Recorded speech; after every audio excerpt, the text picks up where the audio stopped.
have these.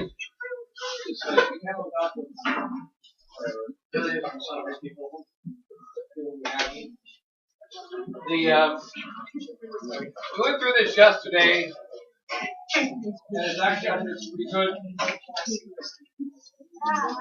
But this is all this is here is a little talk of. But I think what's good about it is it's a letter of Father Patrick Roy. How do you say the name? Which is similar to Patty King. That's the name of my aunt. Well, it's the French version, I guess. Patrick Roy. Patty Patricia King is my aunt. This is Patrick Roy. And Father Roy is the only priest of the society who's from Quebec. Now, this is a pretty good little letter. It only came out yesterday. But I think of all the letters that came out, it's very good in that I think it explains a lot of our challenges we're dealing with right now. And that is that it mentions many true problems and does a good job of it. It's objective and not like a emotional subjective. That's the positive side. The negative side is just something really glaring that's missing. And it's not obvious, which is going to again be the same problem as a real deep doctrinal problem. And then it's got the positives and negatives, I think, of of our whole battlefield. And Father Roy is he said 5 years of ministry, so he must have been ordained 5 years ago. Would that be 2011? Is that right? So so he's one of the younger priests. I think he's one of those. Yeah, he's one. We can narrow it here just because I know we didn't have hundreds of them. So yeah, okay. So we went through it yesterday, but and I just it's a good letter. Father brings up some good points. Why this is the latest priest to join the resistance. The latest priest to join the resistance. Just officially June the 3rd, which is yesterday, Jesus of the Sacred Heart. And the positives and the negatives are there. And so I think it's worth going through, and then maybe later on we'll discuss this. Father will give a little talk later on, and then later on tonight we will just have a little discussion, about these things. So, dear brethren, this letter is to notify you of my decision to leave the Society of St. Pius X in spite of my sermon on April 17th last. Many of you will be surprised to learn of my departure. I hope then that these lines will show more clearly the reasons why I am leaving. On April 17th, Father gave a sermon, I believe that it was in Quebec. In French. Yeah, in French, right. Yeah, so we don't. And he gave the sermon in Quebec. He's a French-Canadian priest. And then the sermon was sent around all over the world to many people. Okay, and the sermon was basically, we should not make a deal with Rome. It's wrong to make a deal with Rome because we can't put ourselves under apostates. And we can't accept apostasy. Basically, more or less. That's kind of a summary. He'll go through the points here. And that sermon went around, okay? And then, as a result, he had to meet with priests, and he was going to be transferred to Africa. Although apparently he was going to be transferred to Africa anyway, they said, but now they're not. But he was going to already be transferred to Africa, and then they weren't happy about his sermon. He preached it to the people. He says, and he mentioned that sermon here, okay? I would like to say that first that I did not wish to my sermon April 17th to be published, urbi et orbi, which means to the city and to the world, and that I myself did all I could to prevent its diffusion. I was preaching merely for the chapel of Montreal, that portion of the Lord's flock entrusted to me by my superior. With that said, the Lord has willed that it be otherwise. So blessed be His holy name. Okay. So he didn't want it to be spread. It was just for his people. All right. I was born and raised in the arms of the society, everything the work of the Archbishop. This is why I am well aware of the gravity of the action that I take before God. We'll come back to that second paragraph there. That I take before God and before yourselves, and aware also of the duty one day to account for myself for the communal of the just. For several years already, the authorities of the society, they no longer cloak themselves, have been organizing a reunification with apostate Rome. So that's 100% correct. And they aren't cloaking themselves. Remember, recent interviews with the Archbishop Filet, it continues the same thing ever since the last, really since the year 2000, but in a very visible way since 2012, bigger way. Is it legitimate to place oneself under authorities who do not have our faith, or to accept from them a recognition so long as they demand no compromise? I leave you to judge to it with these words of Pope Pius XI. Quote, everyone knows that John himself, the apostle of love, who seems to reveal in his gospel the secrets of the Sacred Heart of Jesus, and who never ceased to impress on the memories of his followers the new commandment, love one another, altogether forbade any intercourse with those who professed a mutilated and corrupt version of Christ's teaching. If any man come to you, bring not this doctrine, and bring not this doctrine, receive him not into the house, nor say to him, God speed you. For which reason, since charity is based on a complete and sincere faith, the disciples of Christ must be united principally by the bond of one faith, who then can conceive a Christian foundation, a federation, the members of which retain each his own opinions and private judgment, even in matters which concern the object of faith, even though they be repugnant to the opinions of the rest. What manner, we ask you, what can men who follow contrary opinions belong to one and the same federation of the faithful? That's from Mortalia Animos. That's a very good quote, because this really is the crux of what is called correctly tradecumenism. How can Pope Pius XI, not St. Pius XI, Pope Pius XI says, how can you be united in a federation with a different faith? And so that we can't be united in a federation with a different faith. And this is going to be a proper introduction to why am I leaving the Society of St. Pius X? Why am I making this break? Says Father Wall. Well, it's because there's a new federation of faith. There's a new there's a different faith. So we look back at the second paragraph and we see one of the mysteries here. I didn't want my sermon for April 17th to be, sent abroad, which was essentially a sermon on the faith, and it was a sermon on the problem of the Society of St. Pius X joining Rome. This is not a problem of the Montreal parish, or a problem of the Quebec parish, or a problem of Father Waugh, or a problem of the faithful of that parish. It's a problem of the whole mystical body of Christ, when an organization within that mystical body is going to put itself under apostate Rome, and is going to have a union with souls that they themselves claim don't have exactly the same faith. So that's a concern, right? And so that here again, there's a good quote from Mortalia Animos from Pius XI, leading the Apostles' Charity. Since charity is based on a complete and sincere faith, the disciples of Christ must be united principally by the bond of one faith. This has to be our source of unity.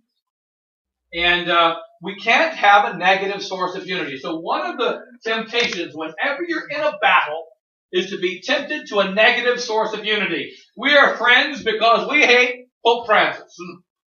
We are friends because we hate Vatican II. We're friends because we hate what Bishop Filet is doing. We're friends because we don't like what the false resistance is doing. We're friends because we don't like this or don't like that. Now remember, to be against something does not mean that you're friends. To be against something doesn't mean that you're connected. Because you might be against Bishop Filet, because if you get rid of Bishop Filet, then you can become a superior general. You might be against him because you just hate his guts because he offended you a few years ago and you want to get vengeance. You might be against him because he's too doggone conservative. You might be against him because he's too liberal. You might be against him because he's from Switzerland. And there's about 100 million reasons to be against him, and it could be any combination of those reasons. Some are legitimate reasons, others are illegitimate. But when you're against someone, even for legitimate reasons, that doesn't make you united. This is the first mistake. It happens all the time. Armies, for instance, form. In fact, one of our principles of a just war, it is asked, for instance, So what do you do if you've got a tyrant as a leader? Can you overthrow the tyrant? Well, the tyrant is evil. The tyrant is against God. The tyrant is doing evil things. The tyrant, clearly by the definition of tyrant, needs to be removed, should be removed. But can you just fight against him because he's a tyrant? And the Catholic Church says no. You can't fight against someone just because they're a tyrant. You can't fight against a leader just because they're evil or they're a tyrant. What are the conditions? And you really think about it, it's common sense. Number one, he has to be a real tyrant doing true evil that's to the harm of the common good. So there's a whole bunch of those guys. Easy to find a tyrant. Basically, the leader of any government today, more or less. Obama all the way across the world. Okay, they're tyrants. So they're tyrants. The first condition, they're evil. But then, I need to be able to defeat the tyrant, and I need to be able to make the situation better after I've defeated the tyrant. I need to be able to put another government in place. I can't just defeat him or fight him because he's a tyrant. I need to be able to make a better situation. You need to have some kind of hope of victory. And so if you're just fighting a moral tyrant, you can't just fight someone because they are a tyrant. It's not good. It's not sufficient. And therefore, and recognize that, and that's one of the devil's traps. He's a tyrant. Well, if he's a tyrant, and I can't take his place, well, then I shouldn't fight against him, right? If he's a tyrant, and I have no hope of defeating him, and he's a tyrant, and I can't make the situation better, well, then I'll just have to live with it. That's one of the deceptions. And also, if I fight him because he's a tyrant, I'm fighting the individual. This is a wrong battlefield. It's the wrong battlefield. We do not fight Bishop Fillet or Pope Francis because they're tyrants. We don't do that. We are against the errors that they're teaching. Again, getting back to standing on solid ground and not dealing with just individuals. And we are not united because we're fighting them. We're united in one faith. That's our union. And therefore, this is one of the challenges we're dealing with right now in the resistance. Sede Vicmantes, more liberals and less liberals. We've got all kinds of options now. So, you also know, dearest faithful, the society has always called it illegitimate to align oneself with those who have removed themselves from tradition and no longer profess the faith in its integrity. So that's correct. Why, after all, have we committed ourselves to these last 30 years to criticize the Trinity of St. Peter? Why have we more recently criticized Campos in 2002, 2003? Why do we repudiate the agreement reached in 2006 with the Institute of the Good Shepherd, having recently asserted to a superior that it will be unnecessary for us to cease criticizing these communities? I received the following response: but we will continue to criticize them. I then asked, why? By what principle? And I received no further reply. My brother wrote that in 2012. I criticized what was going on in the society. Father Tim wrote a letter to Bishop Fillet and to Father Couture, and he said, you say that when we are reunited with Rome, we'll be able to criticize. Well, the superiors. Well, why not let Father Joe, that's me, little brother, well, younger brother, okay, why not let Father Joe criticize the superior? So if we can't criticize the superior now, when we're not under Rome, how are we going to be able to criticize the superior when we are under Rome? We received the same response that Father Laurent received, which is no response. But it's correct, right? So we can't. So it's false to say we're going to criticize later. We don't criticize now. So that's a good point. Secondary point, but a good point. So no, either we have been wrong since '88. This is a very good point. I think it says it well here. We have been wrong since 1988, and even since 1975. That was the year of the suspension. Or we have been wrong since 2012. Remember the old bumper stickers? Some of you probably have it on your cars. If you were right then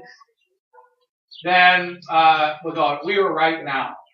And if you were wrong then what do you call it? Like Father LeBlanc. Remember those bumper stickers? Not a bumper sticker. Father LeBlanc. And Father LeBlanc, no, they talking made about the Novus Ordo.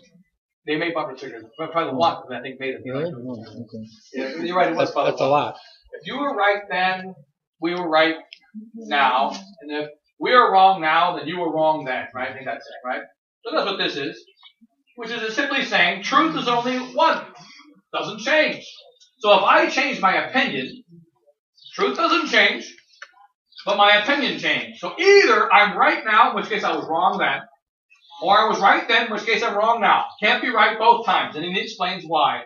Does a good job of explaining it. So, unless to adopt a subjective conception of the truth, what was true in 1988 is no longer true. Right? That's a very good point.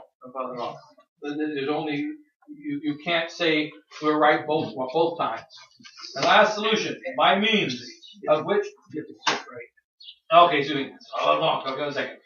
We are what you once were. We believe what you once believed. We worship as you once worshipped. If you are right, you were right then. We are right now. If you are wrong now, you were wrong then. Okay, that's good. Thank you. Keep it. Give it to your sort of friends. That's right. Yes. And so so in any case, 98 no longer last solution. Blah blah blah. Okay. They no longer want to impose a counsel on us. Notice the switch to the subjective. This is a very important point. They no longer want to put the counsel upon us. What is your duty as a Catholic? You have to reject the counsel. So if they say they won't put it on us, it's exactly like the pimp that never is with a prostitute. He just simply arranges everything. If you approve it, then you're evil. End of problem. So we can't say that, well, as long as I don't have to commit the murder, as long as I don't have to rob a bank, all I'm doing is opening the door and driving the car. I drive the car every day, open the door every time I leave my house. You're going to arrest me for just because it happened at the door of a bank? And happened to be driving with some guys with an extra payload of gold in the back? Come on. Why are you going to arrest me? Because I was just driving home from the bank. So obviously, you're not just driving home from the bank. You're not just holding the door open. And you can't say, I didn't take the money out. I didn't shoot the police officer. Therefore, I am not guilty. No way. If you accept it, if you're silent about it, if you help, you're guilty. What do they do after these traditional masses, right? You say your traditional mass at 9 o'clock, and you go and get the little meat block, butcher block table, and you roll it back in front, in the middle. And then you take the little burlap garbage and set it back up for the Nova Soto Mass. But you didn't say it. That's no good. There's a good point that it makes here. So, the situation is just, by no means, in general, the turning point of the history of the church, by means of which seemingly anything can be justified. The situation has changed. We are witnesses, says our superior general, to a turning point in the history of the church. They no longer want to impose the counsel upon us. Bad. Pope Francis, quote, appears to be someone who would like us, who would like to see the whole world saved, that everyone have access to God. And he did say that in that quote. That was just last week. Remember the May 13th interview of Bishop Pfeiffer was put on with the National Catholic Register. It was released on May 19th or something, just a few weeks ago. But this is a direct quote from that May 13th interview of Bishop Pfeiffer to the American National Catholic Register. Okay? And so he points out clearly what the problem is. Where is it now? Whereas he continues, did Jesus not say, if you love me, keep my commandments? One may seriously ask himself if Pope Francis, who practically denies the commandments before the whole world, truly seems to save souls. On the other hand, did Archbishop Lefebvre not write in his spiritual journey his testament to his priests, quote, it is the strict duty of every priest and layman wishing to remain Catholic to separate himself clearly from the conciliar church. Here's a word we have to emphasize in the year 2016. It's spelled C-L-E-A-R-L-Y. Clearly. We have to clearly separate ourselves from the conciliar church. Nowadays, people are spiritually separated, but they're inside. They're half and half. Archbishop Lefebvre, speaking as a Catholic, says very clearly, it is a strict duty of every priest and layman wishing to remain Catholic to separate himself clearly from the conciliar church, for so long as as she does not profess the tradition of the Church's magisterium and of the Catholic faith. And Bishop Tissier said in the March 25th interview, Lefebvre he never wanted the conversion of Rome. He didn't say wait for the conversion of Rome. How did he say it in that interview? He said, we don't have to wait for the conversion of Rome. Lefebvre said we don't need to wait for the conversion of Rome. But we do need, where he says it most clearly in the 74 Declaration, and right here in the spiritual journey, and every time in between. Okay? So long as she does not profess the tradition of the Church's magisterium and the Catholic faith. Notice the condition. We can't forget that condition. When Rome professes the Catholic faith, fine. But until then, not fine. We need to wait till Rome professes the Catholic faith. As we were reminded by Bishop Tissier de Malloret not so long ago. He referring to Bishop Tissier's name. Some will say, it is not yet done. Wait until it's done. This is what I myself said to many of you, many among you, my dear faithful, for some years, hoping and believing sincerely that the authorities of our society would turn back. But I must face the evidence that they have not. Day after day, declaration after declaration, they continue to inoculate into the souls of the faithful and priests alike a pernicious error, which holds its legitimate to seek from the conciliar authority a recognition and jurisdiction that is made exceedingly dubious by this authority's daily betrayal of the faith. Let's say more than that. This error, which insinuates itself in the spirits of each, causes even priests known for their doctrinal intransigence, this being a virtue, to become less and less combative to the point where they will soon be ready to betray everything. Here's a little bit of a mistake here. It's a good desire of Father, but a little bit of a mistake. And the mistake is, see here what Father Walt is saying, that we need to wait until it's done. And essentially he's saying, don't wait until it's done, because they're committed to doing it. Something like the argument of, you ask a question in moral theology, supposing that you are a little midget and that you are a weakling and you're not very strong. The Incredible Hulk comes over to you and says, I'm going to kill you tomorrow, right? Now you know that he's going to really kill you tomorrow. You also know that when you fist fight with him, you're going to lose. He's going to squash you up and stick you inside a little Folgers Crystals can, and you are going to lose, and you're going to die. And he's really going to kill you tomorrow. So, some moral theologians say, well, since you know he's really going to kill you tomorrow, and he made that very clear, you can get a little pistol, and you can make a visit and do a preemptive strike. And remove the problem before he shows up tomorrow. Now, this is not certain, but some moral theologians say that you can do that. They say, well, it's truly self-defense. They argue it's truly self-defense because he's really going to kill you. And you can't beat him in a fist fight, so you shoot him. And therefore, normally you can't use a gun against a fist. Normally you can't use a gun against a fist. But since he's going to kill you with his fist, and you can't kill him with your fist, in that case, you might be able to pull out a gun, okay, and shoot him. So some moral theologians argue that. Maybe it's not right, but it sounds good. So, in any case, so he's arguing in that way. Since we're going to go into Rome, and Rome is going to gobble us up, and the society has committed itself to this, and we're talking about it more and more, I don't have to wait. In fact, I think this is, it's like that moral theology argument I was just given to you, but in fact, I think it's the wrong argument. It's a good argument from the moral perspective. But the more correct argument is this.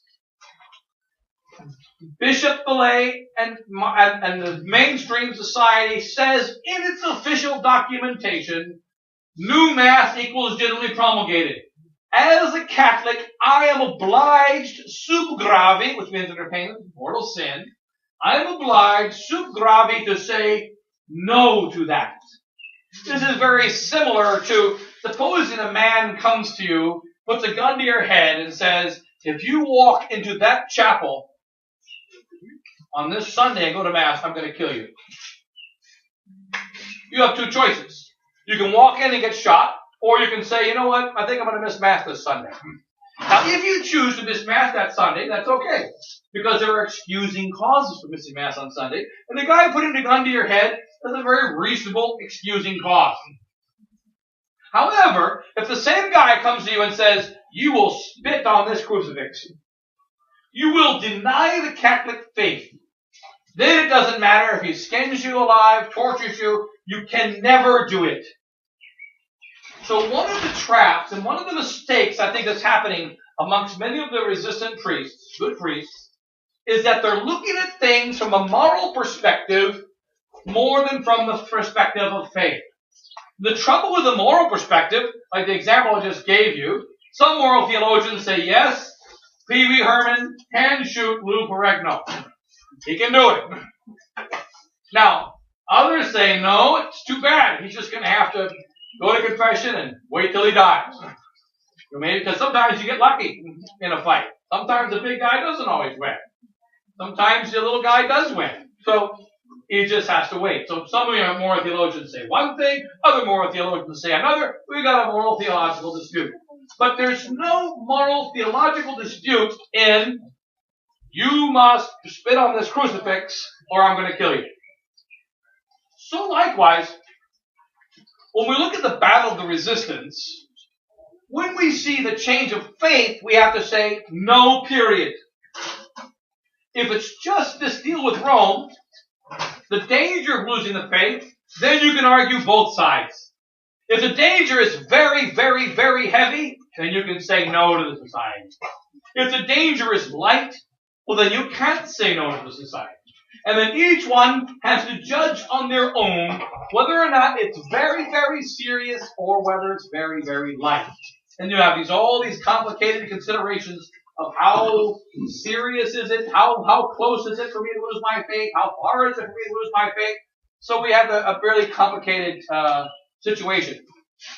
And so after 4 years, Father Wallace says, no, it's gone too far. And he explains good reasons why from the moral perspective it's gone too far. But the moral perspective is always a weak argument, and there's always some kind of answer, right? There's always some kind of other opinion, right? That some saint or theologian can pull out, right?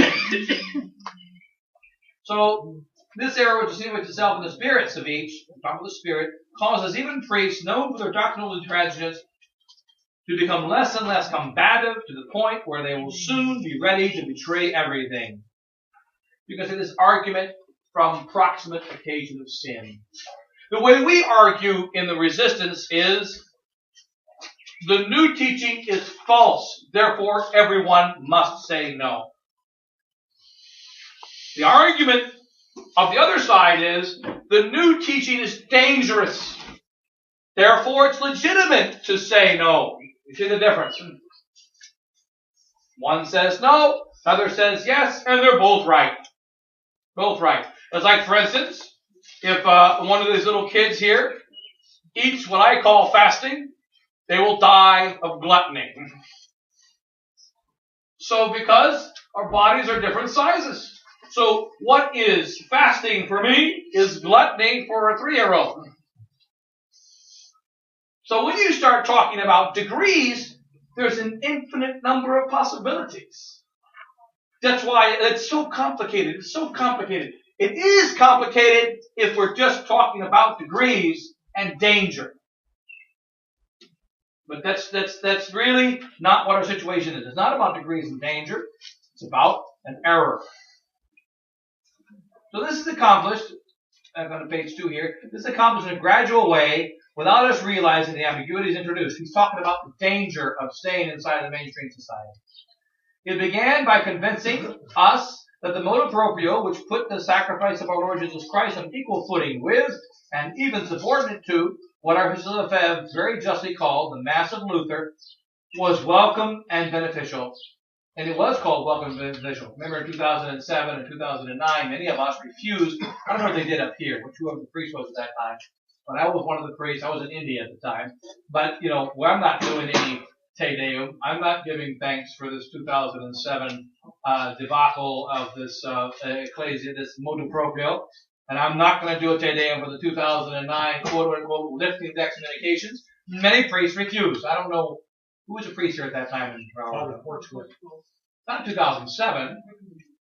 He was in Ireland at that time. 2007 had to be Father Kimball and somebody, whoever the superior was. Father Blue, I think. Father Kimball left in 05. Oh, okay, that's after that. That's Then. a Father Blue was here for a year. He was before that. He was there. Father Johnson. Father Blue was there Father before that. Johnson for a year. Father Blue, Father Johnson. 2007 was somebody else then. Father Darby or somebody. It doesn't Well, matter. Father Darby was here, and Father. Did they sing the Te Deum? Some of us refused, some didn't. They did. They did in Winona. What? Winona did. Winona did, of course. That's, that's headquarters. But I think many priests didn't. I don't know if they did here or not. Oh, you didn't do it. My brother didn't do it. Many others didn't do it. You know, depends on your priest, because we're all told to do it, and many of us said, forget it, we're not doing it, and we even preached against it. I preached against it. You know, but at that time there weren't any consequences for preaching against it. At that time we weren't punished for that. You know, so it would be later that we'd be punished for that. And so this is accomplished in a gradual way. Okay, these again point out the dangers. Massive Luther. They say to us, does the motu proprio not produce marvelous results? I noticed myself, and you may have noticed it here, 2007 was a magic year. Before 2007, people went from Indo to SSPX. That's how the funnel worked. After 2007, people went from SSPX to Indo. You may have noticed that here. I've noticed that myself, big time. Pre-2007, Indo is a stepping stone to SSPX. After 2007, many faithful SSPX use the SSPX as a stepping stone to Indo. It's still going on. To change direction. So that's not a marvelous result. I would consider that a bad result. But since when have practical results been more important than the purity of the doctrine of Christ? Since when has truth profited from human compromise? Do not do evil that there may come good. The apostle told us in Romans chapter 3. Next, they convinced us it was acceptable to sing at the solemn Te Deum. We'll just skip through that. Not put it into practice in the paragraph, the advice of St. John, nor that of our Lord Jesus Christ. Beware of false prophets. We're still looking at the dangers of the change in this year. Beware of false prophets. In discussion after discussion, after meeting, we eventually silence our suspicions, which are more than legitimate and healthy in the face of persons who deny the kingship of our Lord Jesus Christ. Again, he's making good points, but they're points about persons. They're points about morality. Whereas our primary point should really be, it's just a false doctrine. We can't accept it, right? So then, is there any wonder then that they happily grant us jurisdiction for confessions, which was never lacking anyway, so that's correct. How can we claim that we are asking for nothing, but that Rome gives everything? And they're still saying that. John, you just said that yesterday. Rome has given us and we're asking for nothing. We've asked for 1,000 things since the year 2000. We've been asking, going back and forth with documents, meetings continuously, arrangements of the lifting of giving the permission of the confessions. It seems like the Society in Menzingen doesn't know that we all know about Grec and have known about it for a long time. But not just Grec. You don't need to even know about no, but Grec. I mean, but that goes back to it's a good point. That was the beginning. That's right. True. Yeah. But since that was 1997, since then there have been all kinds of communications between Bishop Millay and Rome, visiting Rome, called to Rome, coming to Rome, and then the bishops visiting our houses, part of a reconciliation. That's called working back and forth. Even in Father Smithberger's that 3-page letter, he basically indicates that they're coming to us. Yeah, Bishop Father Smithberger indicates. Ours is a different case. It's not like the other ones. And in fact, that's another point that's false. Father Smithberger says, and apparently the BCA said the same thing. They're coming to us. We're not going to them. But they forget about the fact Rome went to Dom Gerard. Not Dom Gerard to Rome. Rome went to, Father Lagarrigue, right? Rome went to these guys, these 9 organizations. Rome went to them. And Rome's coming to us. And by the way, not just Rome. It was a guy by the name of Cardinal Ratzinger, and Cardinal Ratzinger, and Cardinal Ratzinger, and Cardinal Ratzinger. He invited Michael Davies to lunch or dinner in Rome. And Michael Davies went soft on the new man the next week and became the president of Univoce, right? He invited him over. He's not even an organization. He's just a very outspoken, famous sort of man. So it's false to say that we're different than them. It's the same procedure. It's not true. He points out some of these things here. Okay, so he's going through the slow steps. Okay, not put it into practice, blah, blah, blah. That's good. And then, the new direction of our society is imposed on priests, on many priests who have never desired it.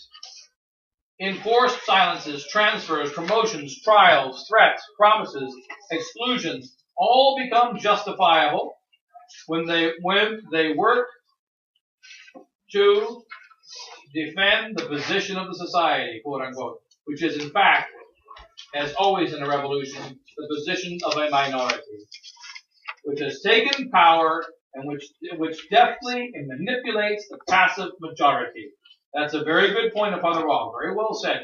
The position of a minority who have taken power and which deftly manipulates a passive majority. That's correct. Good point. So that the priests in the society have been manipulated. It's on the top of page 3 there. I'm jumping a little bit. But they have manipulated. They have, a silent majority, and that's true. But again, that the priests have been punished, promote transfers, silences, trials, threats, promises, exclusions, all justifiable to promote the quote-unquote position of society. Following my sermon of April 17th, besides the desperate reactions of certain colleagues, they ordered me to be silent. All right, as Father Hugo pointed out the other day, I can say the same thing. They ordered Father Hugo to be silent. They ordered me to be silent. Father Wall was ordered to be silent a month ago. We were ordered to be silent 4 years ago. And so we were ordered to be silent. We're not the only ones that were ordered to be silent. Many were ordered to be silent. But Father Wall also. They ordered me to be silent. He's not an isolated case. Many cases. They wished me to swear on my priesthood to speak no more from the pulpit on the question of an accord with apostate Rome. We just spoke to someone yesterday, former seminarian and so on. He said, well, it's true they're not talking about the accord with Rome, but they're still talking about modernism is bad and so on, and they're still talking of faith and so on.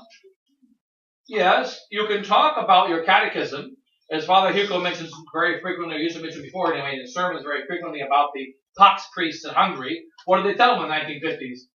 You can talk about your catechism all you want. You can talk about your faith all you want. You can stay in your churches and have your masses. Don't criticize either directly or indirectly in any way communism. And you will have peace. Hence the people came up with the name peace priests, Pax priests. Cardinal Mazzenti would not be one of those priests. Neither would other priests who had to go underground. But when they were going underground, there were the approved priests. They could say, I said you can only get married once. I said that, you should, be a good Catholic. Oh, you shouldn't say being a good Catholic means you can't be a communist. I just didn't say that being a good Catholic means you've got to be against Moscow. I just didn't say that. But they don't need to know that just because Moscow and communism is in my parish. So these are the silences. And he said, no, well, how can we continue to be silent? They wish me to swear on my priesthood to speak no more from the pulpit on the question of an accord with apostate Rome. You have many other subjects on which you can speak, they told me. Naturally, I am conscious that the principal subject of preaching is not the joining of our society to Rome, but the gospel of the Lord Jesus Christ. But I would note, you are my witnesses, dear brothers, that was the first time in 5 years of ministry that I had spoken on the question from the pulpit. I refuse to be silenced. However, I promise to warn my superiors before treating the subject from the pulpit again. If you intend to speak of it again, they told me, you will have a right to confess and say Mass. You cannot preach. Otherwise, leave the society and say what you wish. That was the command. They didn't tell me to leave the society. They just, smashed me instead. Leave the society and say what you wish. That is what I am doing, brethren, because a priest must preach and alert his flock to the wolves who threaten to devour them. And that's true. We have to point out two things about obligation of a priest. We must point out the errors. But we can't just point out the errors. We must also point out the wolves who are promoting the errors. Not necessarily every single wolf, but at least the key wolves. And we must say, stay away from these wolves. But why do we say stay away from the wolves? Because the wolves are bringing in the error. So we must always condemn the error, no exceptions to that. And we must often condemn the wolves, if we can find out who the wolves are. We must be sure that they're wolves or that they're working for the wolves. And therefore, yes, we must warn the sheep against the wolves. And so we can't just say, don't follow the truth. We truly must warn against the wolves. So that if someone in authority in the church, such as the Pope, the greatest authority in the church, is telling us that all religions are okay, and I don't believe in the Catholic God, and et cetera, well then we have to say, I'm sorry, but the Holy Father, Paul VI, the Holy Father, John Paul II, and Benedict XVI, and now Pope Francis, these Holy Fathers are communicating another faith, the true faith. Don't listen to them. Don't listen to them. So we must point out the wolves. We do have to do that. And that is correct. I have no absolute certainty that the society will join itself to Rome. Continuing there on page 3. Nevertheless, I have moral certainty that they will do so, given the clear, express, and reiterated will of both Rome and the society to arrive at an arrangement.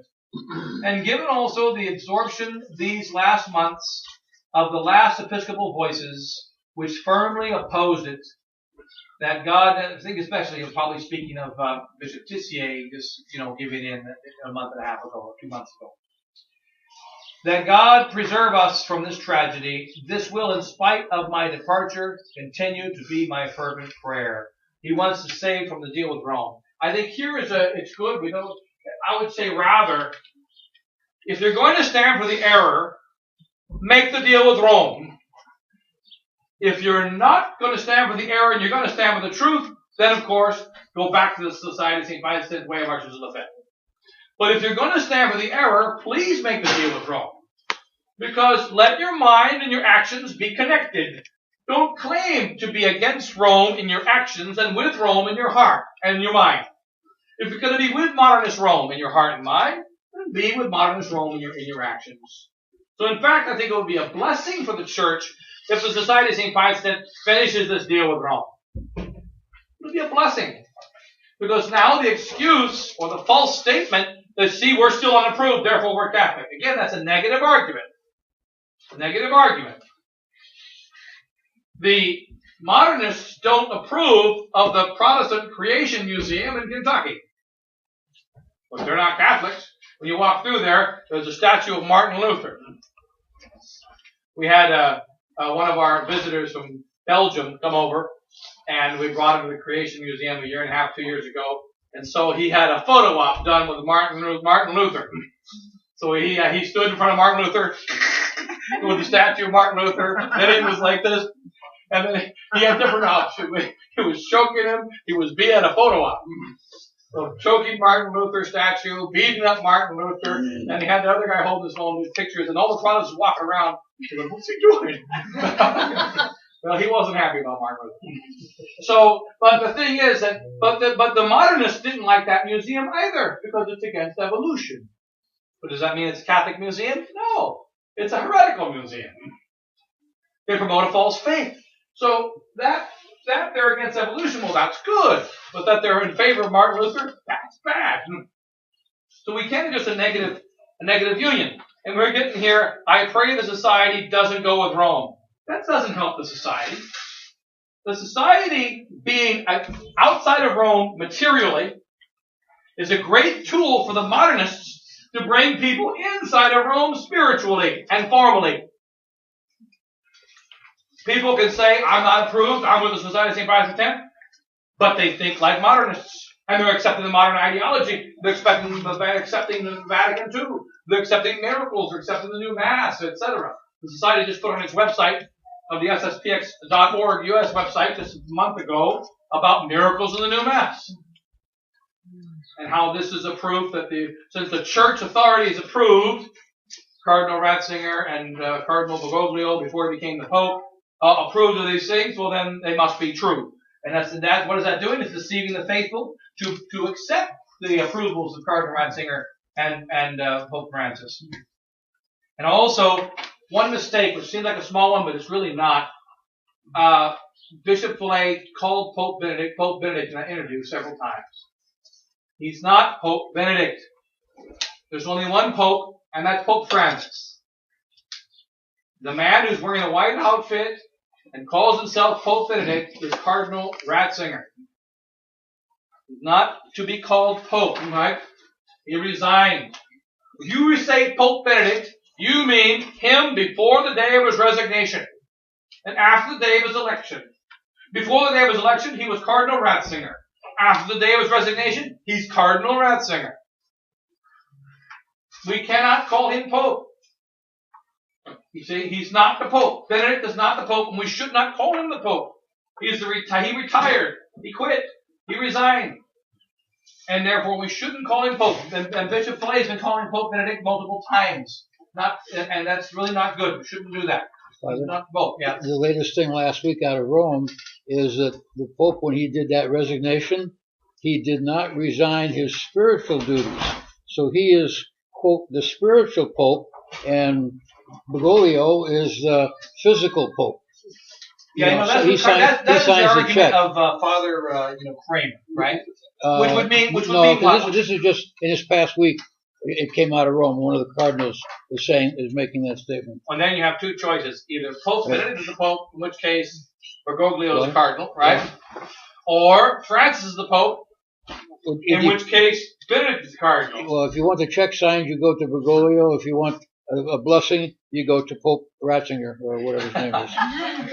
Right, yeah. That's what he's saying. It's all deliberate confusion to do what? To change the papacy in the next step of Vatican II. What does that mean? Rome is getting worse, and Rome is implementing Vatican II more and more. That's the issue. And I think one of the mistakes, these are very good points Father Raw is making. He's making very good points. But it's fighting in the wrong battlefield, we would argue. We don't need to say we're being approved by I need to not compromise. I need to not do this. Remember, it's like a doctor coming into a ward and saying, boy, at least I don't have cancer. I'm glad my heart's doing fine. When you're a heart surgeon, you don't come in and tell the guy, my heart's fine, sorry about how you're feeling, but I'm feeling pretty good. In fact, I gotta go out and play tennis with my doctor says I'm gonna play tennis right now. Anyway, I hope you get better. Okay? So, and so obviously the doctor, when he comes in, he's supposed to fix the heart of the guy who needs the heart transplant, which is immoral, by the way. But nonetheless, who needs his heart surgery. He needs his whatever needs to be done to his heart. So the priest is a doctor. I'm not supposed to come here and say, well, I can tell you, for instance, that I go to Mass every day. So why am I traveling here? Because it's not the duty of the priest to say Mass every day. You know how many times I'm obliged to say Mass? All priests are obliged to say Mass 3 times a year. That's how many times we're obliged to say Mass. There are 365 days in the average year. We're obliged to say Mass at least 3 times a year. That's it. I say my breviary every day, but I don't have to say Mass every day. It's a custom of the last 1,000 years to say Mass every day. But I don't have to. Why am I here? Because you need the Mass. Because you need the faith. Because you need to be instructed in the faith. And when I study, when I look over things, even though it's beneficial for me to do that, it's for the purpose primarily of instructing you, the purpose primarily of passing on the faith. Because that's my obligation as a doctor of the church, as a priest. That's basically a doctor of the church. Not a doctor as in the canonized doctors of the church, but a teacher, a medical man in the church. So, and here I think that Father Wall is a little bit forgetting that. A little bit. It's not his duty as a priest to be good himself, even though he should be good himself. It is his duty as a priest to help others be good. That's why St. Teresa of Avila said, I would rather have, as a spiritual director, a mediocre, not so holy priest who knows the spiritual life and the faith and the saints good and therefore can instruct me well than a really holy priest who's sitting around us and is going to tell me the wrong thing. Right. So obviously both priests have the faith. They're heretics and problem over, right? But both priests have the faith. He says, I need the one who's going to instruct me correctly because that's the duty of the priest. And so we have to be instructing correctly. Okay, don't know with absolute certainty that besides going to join the absorption fund. In the meanwhile, having on the day of my baptism renounced not only Satan and his works, but also his seductions, I cannot accept that my immortal soul be sold to the conciliar sect. This is very excellent, what Father is saying here. This is again on that page 3, I think. I cannot accept that my immortal soul be sold to the conciliar sect, nor accept even that it be put up for sale. And as a shepherd, I can't allow your soul to be sold to the conciliar sect, nor for your soul to be put up for sale, right? And it's very correct, very good point. Consequently, the fact that the superiors of the society have shown on numerous occasions their amenability to a practical accord in the absence of Rome's conversion suffices for me to take this step prudently, not before having prayed at length and taken counsel with wise priests. There is no question for me whatever of remaining silent about what is being done. I have kept silence too long, hoping and assuring you, brethren, that the society superiors would eventually open their eyes. But the more time passed, the more was I forced to accept the evidence that those who lead us do not intend to turn back. And that's true. The grace of God can change anything, but they don't intend to turn back. I must confess that to speak openly of the treachery we are living through is a very delicate business if one remains within the society, which is why I am leaving. For the ability to preach the truth in its integrity, since I must someday make an answer for each of the souls entrusted to me, to keep silent was no longer possible without making myself guilty before God. Do you see the problem? He's right about the fact. Remaining in the Society of St. Pius X means no longer having the ability to preach the truth in its integrity. That means we're not receiving the truth in its integrity, and guess what? We're in danger of losing that truth. Very serious danger to the faith. He's right about that. In the past, I have severely criticized those we call the resistance, which is like Father Hugo. And so on. So, those we call the resistance, but whom others call the subversions, and still others fidelity. I must say that besides the fact that I did not, at that time, see things as clearly as, by the grace of God, I now do, I was reacting mainly to their misbehavior, to the misbehavior of certain colleagues. I was reacting mainly to the misbehavior of colleagues who visited our province, which is the province of Quebec, by the way. This is Quebec, Canada. Who visited our province, those who refused the betrayal imposed, and who, though clear-sighted, were rather cavalier, much to the discredit of the courageous stance taken by those who refused the betrayal imposed upon us. I will try with God's grace to avoid the attitudes I have denounced and to devote my energy to rebuilding rather than to badgering those who wish to place us in Rome's hands. With that said, to denounce errors and deceptions remains a necessary duty, which with God's aid I will fulfill. So you can see this is a little side note paragraph. The priest referred to, there's only four priests that have entered the province of Quebec. Myself, Father Hugo, Father Pino, and Father Rieu. Father Pino and Father Rieu entered more or less quietly into the place. Father Hugo and I entered more or less in an open way, and loudly in an open way. We were requested to come to Quebec in 2012. We didn't show up in 2013. It wasn't one of our original places, but we did come. And so that he says it's against the cavalier attitude of mainly myself, and of condemning, badgering other priests and giving a bad name to the resistance. So he doesn't give any precisions, but that probably means me. Okay, and so but in any case, with regard to myself and Father Hugo, you know us. We come around and preach the faith in each of the parishes, and we do the same thing in every parish, including the French one up there in Quebec. And that is, we denounce the errors of Vatican II. We denounce the errors of Bishop Fillet, and now we have to unfortunately add the errors of Bishop Williamson saying similar things to Bishop Fillet. But we're not denouncing the individuals as persons, and we're not badgering them and attacking them as individuals. And also we point out that we recommend that people should not attend the mainstream society masses because of the official position of the society, and not because of the badness of the individual priests. We assume that all the priests are good.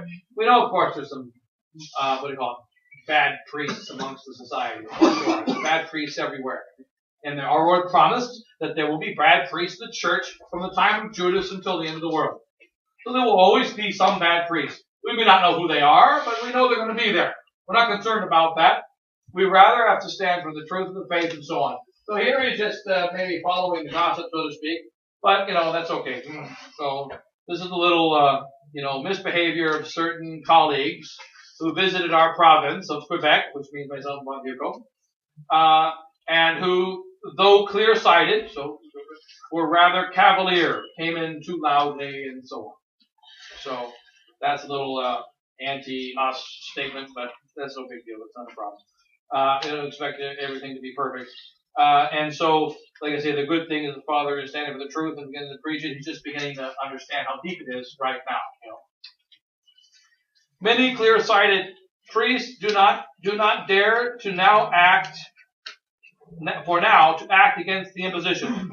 I believe the principal reason for restraining them is the fear of breaking unity of the institutions that have with such difficulty been built up.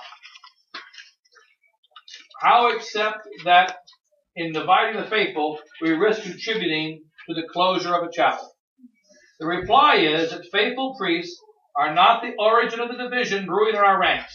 And that's very true. This is a point made by the English priest, Father Clifton, remember a letter he wrote back in 2012 or 13? When he wrote a letter to Bishop Fillet saying, you say that the priests of the resistance, just newly formed at that time, just a few of us at that time, that they are causing division. They're not causing division. What's causing division is your new direction. What's causing division is your new commands. What's causing division is what you are doing. So don't say they're causing division. And this is Father Wall saying more or less the same thing. Father Clifton puts a little bit more, he gives a little more full explanation, but saying essentially the same thing.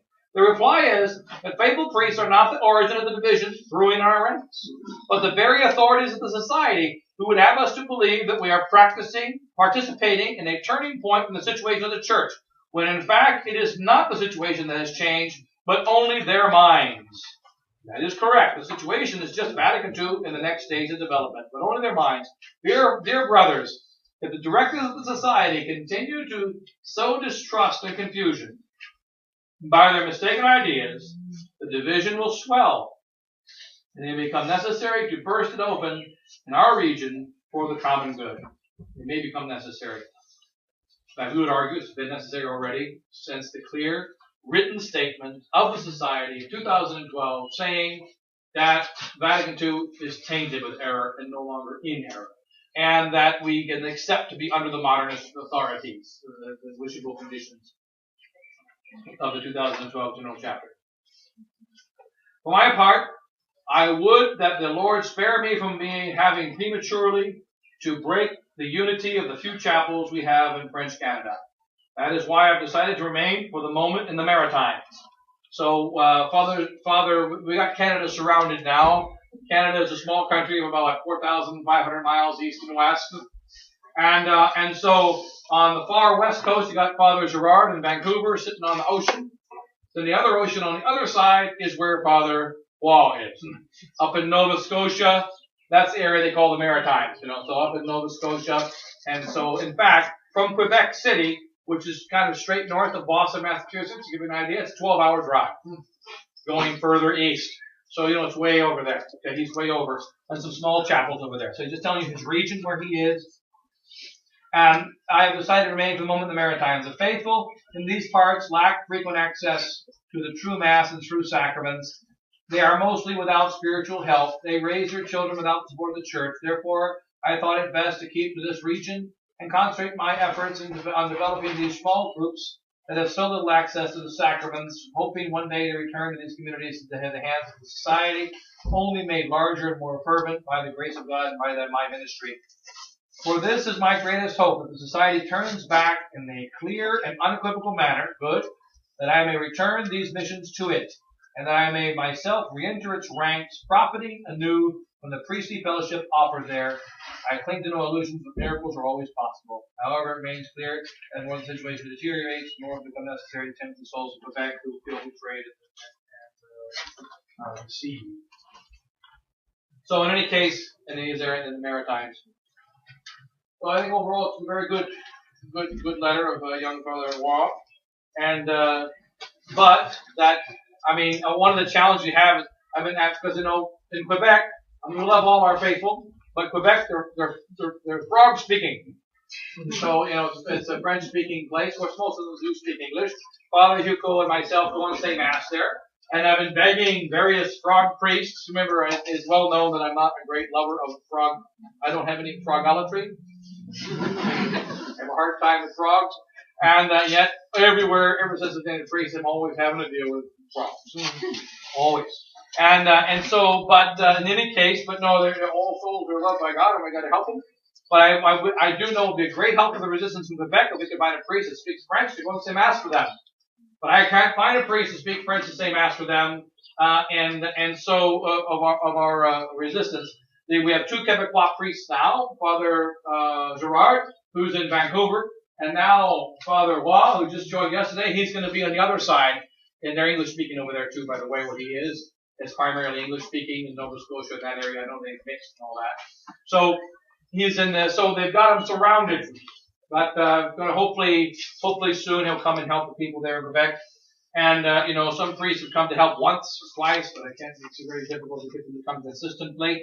So Father and I still traveling, visiting some of the people there. So in any case, I think there, Father Waugh, it's good that he's in the standing for the truth, but I think that the weakness is that it's more from the moral perspective rather than the dogmatic perspective. And the dogmatic perspective is the one that we need to be standing on. And then also that he's going to help the people there in the Maritimes primarily because they don't have Mass very often. But in fact, remember, none of us, it's not that we don't have Mass very often, it's the faith that matters. And even before Vatican II, there were always many parishes in the mountains, many parishes in the country who had Mass once a year or once a month, and not every week and not every day. Even before Vatican II, there were many places that have Mass 3 times a year, like Father Bishop Archbishop Lefebvre said. But they have to have the faith always. And our battle is primarily the faith. So the very positive thing is there's another priest standing for the faith here. And then he's going to try to help those people. They're 100% apparently very much against the deal with Rome. So in that sense, it's encouraging. And hopefully, Father will help some of our people over there in Quebec, and of course, our battle is not one of trying to be quote unquote cavalier, or whatever that means, but rather to just profess the faith and keep the battle around the faith.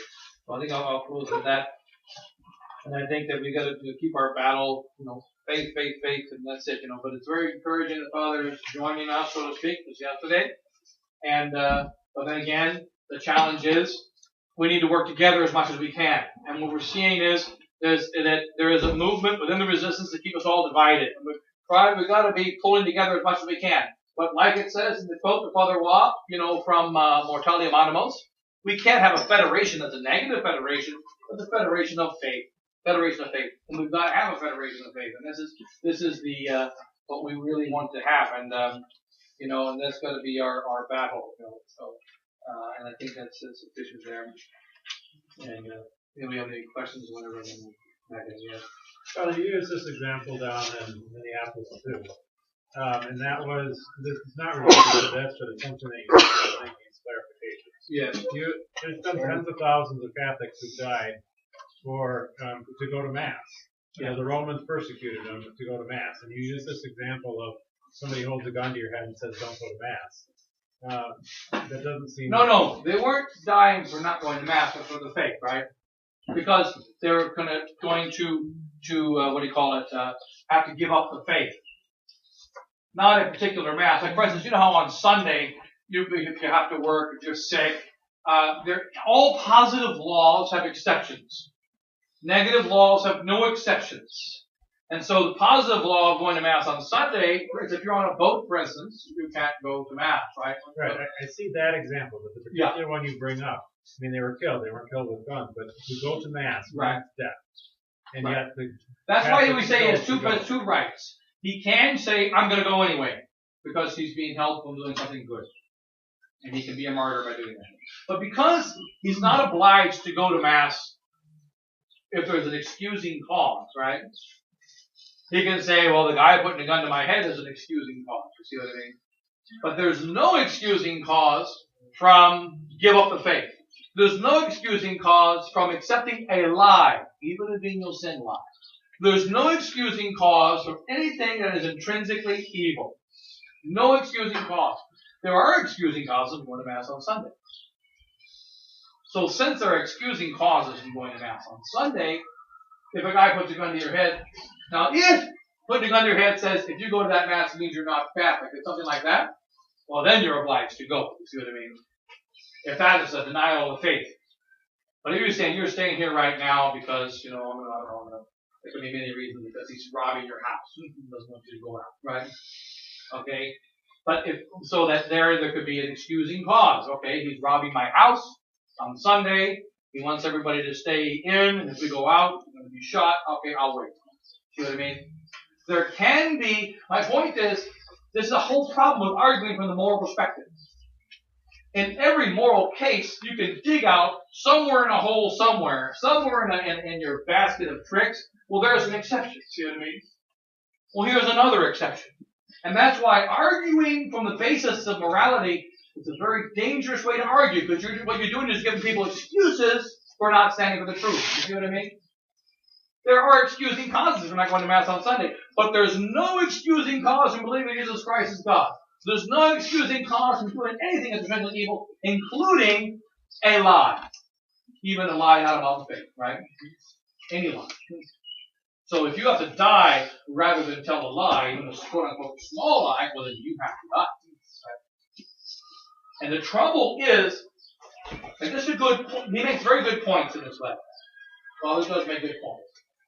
But they tend to be more, like you can see, if you look at it very closely, you could find reasons to not, like it's well justified that he's doing what he's doing, but do I have to do what he's doing? Maybe, maybe not. See what I mean? See what I mean? So that where our argument is that no, there's no maybes. We admit there are maybe situations that exist. This is not one of them. This is not one of them, because the society is saying something that's against the Holy Roman Catholic faith, and it's saying something that's also a lie. For instance, when the society priests are now saying that some of them are, the new Mass is technically, legitimately promulgated, but that doesn't mean it's legitimate morally. That statement is a lie. Because not only is the new Mass not legitimate morally, but also Rome did not follow the technical rules of legitimate promulgation. And we know that. We know that.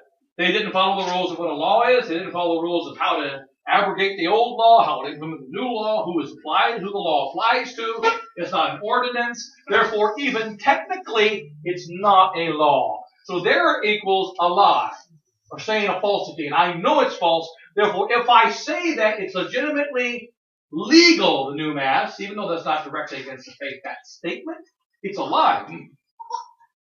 And I know it's a lie. Therefore, it's intrinsically evil for me to say they technically followed the rules. No, they didn't.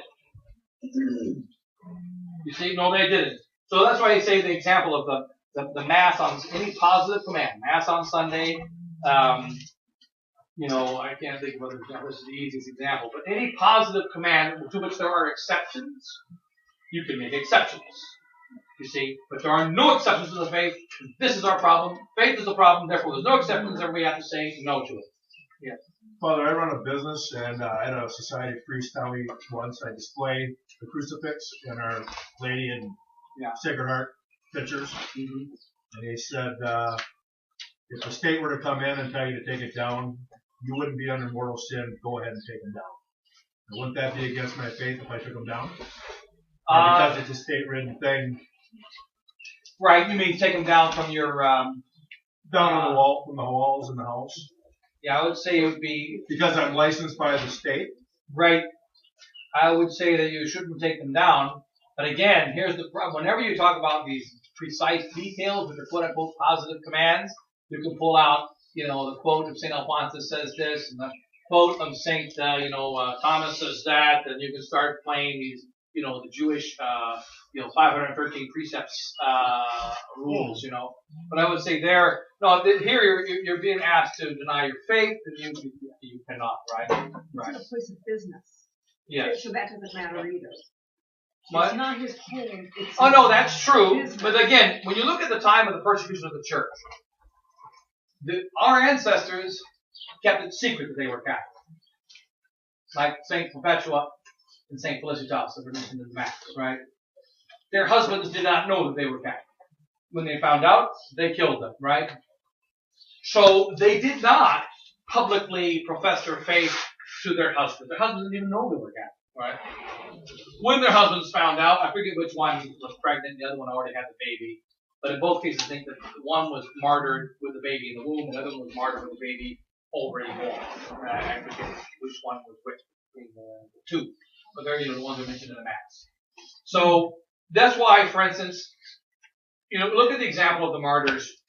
Sometimes the persecutor comes and they run. Another time the persecutor comes and they say, now is the time. You see what I mean?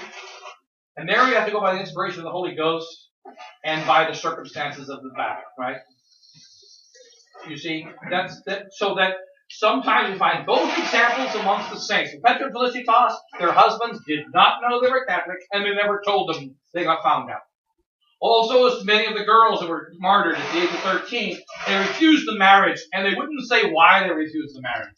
Because they had, married, because they became perpetual virgins and Catholics, right? They were then suspected of being Christian, suspected of being Catholic. They were then denounced. Then they asked them to burn incense before the idol to make sure that they were Catholic, and sure enough, they refused to burn incense, and they were put to death, right? So you see the example there of the saints in which they didn't put the crucifix up in their own house. You see what I mean? So you see how in a situation where already a Catholic society and they come in to take it out. The other one is they don't know we're Catholic and we're having secret masses like in the case of England, right? So in what stage of the battle are we? You see what I mean? The priest went around and said, my name is, I'm actually a janitor, right?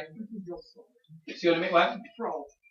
Like Father Pro, they say Robert Southwell, etc. And so you can see how when you get to those particular cases, you're going to have to follow you don't know how it's going to happen until it happens. You know what I mean? There's so many ways it can happen. So many ways it can tell you to take it down. And when they say take it down, one way is, no, this is a true giving up of the faith, forget it, right? It can happen another way in which, okay, I'll take it down. See what I mean? So there, yeah. One of the problems that I've got, Father, is all of these examples you have, they're from 1,000 years ago. They're really not appropriate to the real world right now. No, if it was appropriate then, it's appropriate now, John. Wait. I'll take it on. You can argue with it later. Okay. Okay, that's fine. Go ahead. Continue, John. Okay. So, I think what people are looking for is in terms of now, the way it is right now, Right. and these stories, nobody's Well, holding here's a what I'm gun. saying. But Nobody's holding a gun to but any. I'll say the way it is now. Nobody's holding In fact, a gun it's to one of our anybody. arguments against some of the. I can't. The way it is now is, I can have a crucifix in my house. Right. I can have a crucifix in my office. They're not telling me I can get a permit to say mass on the White House lawn if I wanted to. True. Right? Right. So at this point, I can say I'm mass on the White House lawn. Just have to get a permit. I can say mass at the airport. I can say mass public. But we're not at the point of persecution yet. Right. Now, when the time of persecution comes, then I'll have to deal with that. You see what I mean? Because persecution can come in many ways, and we can't deal with that until it comes. Okay, but what I'm getting at is the business about only going to your mass, only going to quote a resistance mass, Yes. not going to any other mass because it may these words that are being used is may No, not may, and not may. well, Go ahead, but the point is nobody's been able to show me whether Father Peak or Father Scara or whoever that he is doing something wrong. He is saying something that is quote against the faith. And the way I was brought up, it's a mortal sin to miss Mass on Sunday. The precept of the church, the number one, so therefore it must be the most important. The first precept of the church is to attend Mass on Sunday. No. The first precept of the church, that's the third commandment, right? So Third the one? first precept is, I'm Lord thy God, that set up strange gods before me. Right? No, not the commandments. I'm No, talking but about the precept of the church. Right. The precept are just positive commands. One of them is, Go to Mass on Sunday. Right? Follow the laws of the church concerning marriage. I can't follow the laws of the church concerning marriage, right? So, the precepts are not all the precepts that we receive communion once a year. We can receive communion more than once a year, right? So, no, we see the 6 precepts are just positive precepts. The first law of the Catholic is, of course, I am Lord thy God, thou shalt not have strange gods before me. That's the first law of the Catholic. Okay, Now, you see, like we say with regard to the mainstream society thing, we recommend you don't go to their masses. The reason is not because the particular priest doesn't believe the faith. Only God knows what he really believes anyway. That's not our concern. We hope that he believes the faith. The reason is that the official position of the society, the organization that he belongs to, is officially that the new mass is newly promulgated, which says Catholics we can't accept. And it is officially the Vatican II is tainted with errors, which means basically we don't like Vatican. But that isn't the mass that we're going to. No. It's the doctrine of the people of that mass. We're going to a traditional mass. But remember, Martin Luther invented a new mass eventually, but in the beginning, Martin Luther said the Latin Trinity. Right. And with regard to the Orthodox schismatics, they never changed their mass, right? They still say the traditional mass after 1,000 years of being outside the church. Mm-hmm. So you can't go to the Orthodox Mass because even though it's a true Mass and Christ is really present and they're real priests, they're not united to the church. Right. And they haven't done their doctrine, most of them, right? Well, they all at least reject the papacy, which is heresy. And some of them reject Immaculate Conception, not all of them do. It gets complicated, but they all reject the authority of the Pope, right? Which is a heresy, not just a mistake, but a heresy. But yeah. So I watched a conference from Bishop Williamson. He's been promoting the first 5 Saturdays. Yes. And without catacomb situation, is it possible for us to do that devotion? Okay. Well, in fact, didn't Sister say you can do it? Sister Lucy said you can do it by spiritual communion if you have to. Is that right? But strictly speaking, it's difficult. We have, it's not really, and again, obviously that's not an obligation, obviously. You're not obliged to do the first 5 Saturdays. And therefore, if we can make the masses available, yes, but we can't usually do that. We do it like in some of our places, but most of them we can't. So if it's not possible, it's not possible, right? So I wouldn't worry about it, and again, also remember, like we tell everybody, while I say, and many of us priests say, you should not go to the mainstream society masses because of the official position of the society has changed. At the same time, you don't just listen to Father Pfeiffer, right? You don't do that. You need to understand that. You see what I mean? And if you don't understand that, well, then you just do the best you can. You see what I mean? You don't understand yet, John, right? Well, that's fine. I don't think it's a matter of understanding. I think it's a matter of how do you justify I'm going, when I was a kid from 100 years ago, Right. you miss Mass on Sunday, it's a mortal sin. Period. End of story. That's not So- true. But no, I understand. and some people say it's not you guys already had this conversation 50 times, so you can have it another 50 times after. Right. Right? Okay. But the thing is that, no, I understand that, John, but you're just thinking when you're a little kid, mommy told you that, and the sister No, the told you priest that. told me. so It on, wasn't the priest mommy. told you that. No, but that counts, right? Sisters of Catechism Saturday Right. morning So- and the priest. But the thing is that it's a positive command. And the thing about positive commands is, of course, there's exceptions to them, right? Like when you can't go to Mass on Sunday, Right. either physically or morally, right? Okay? Right. So, and we're just saying that we're in a situation now where there's a moral impediment.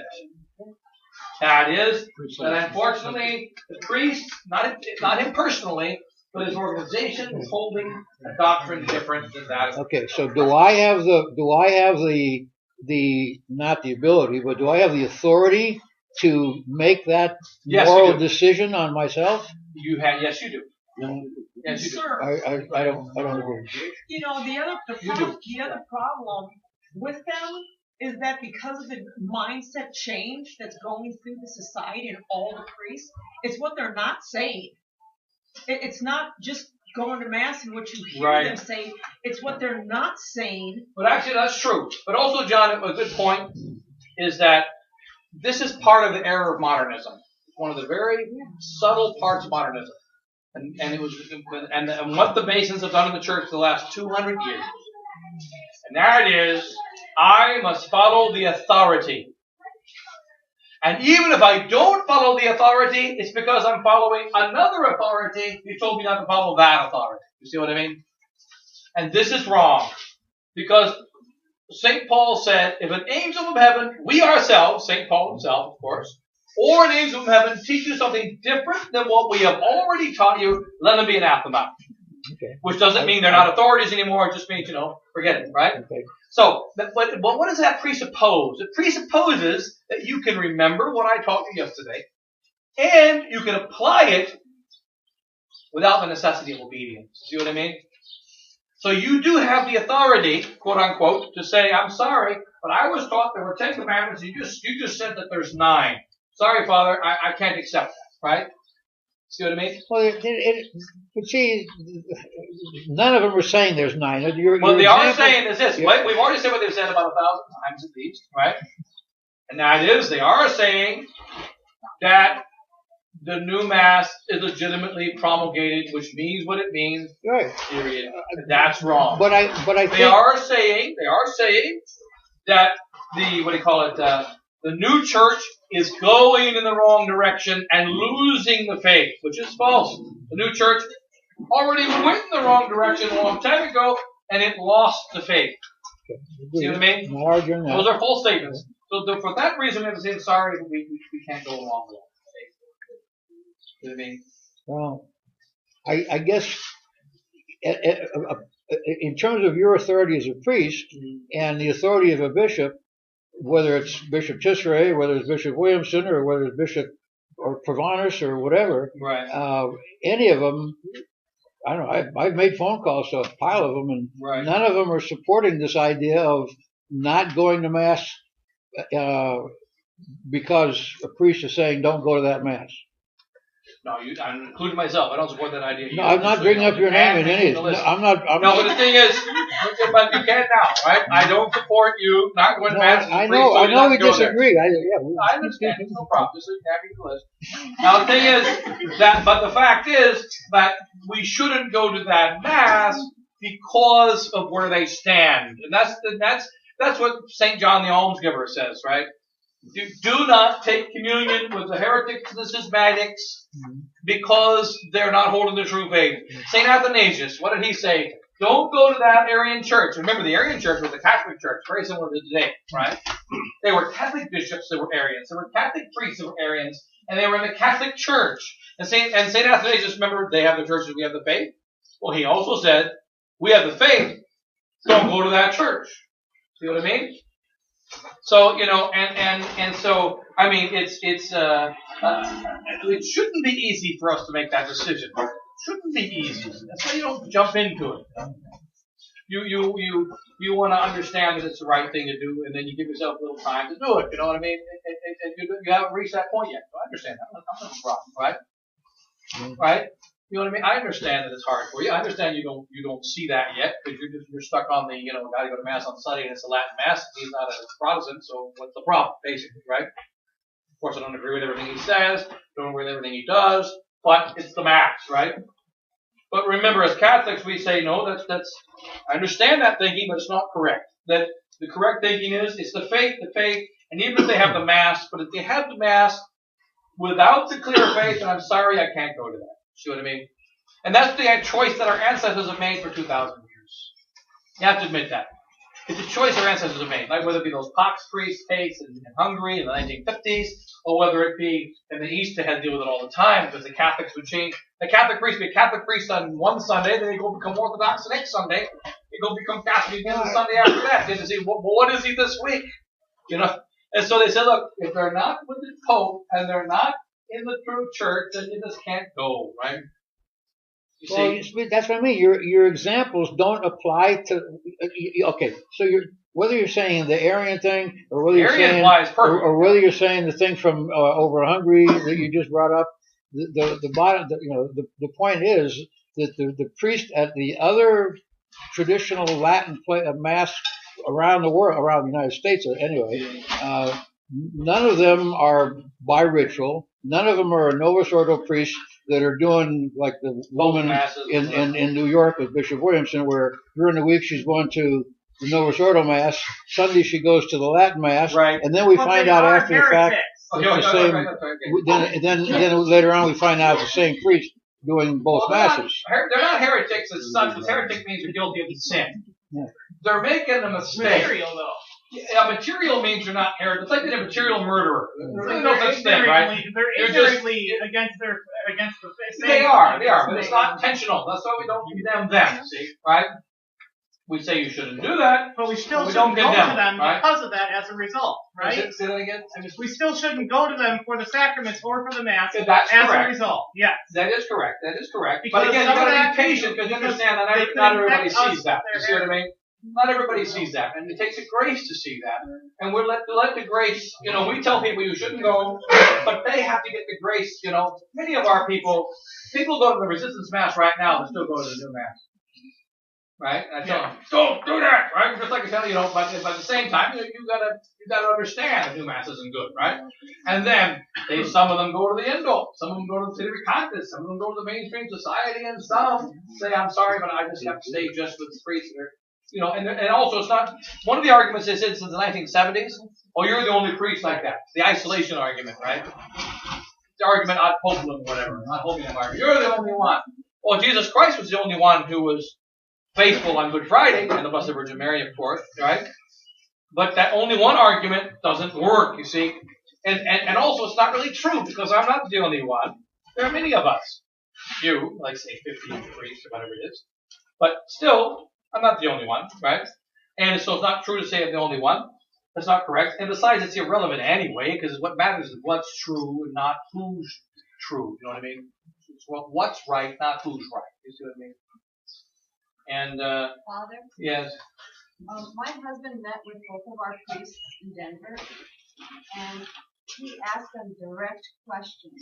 What do you believe about the Second Vatican Council? What do you believe about the new Mass?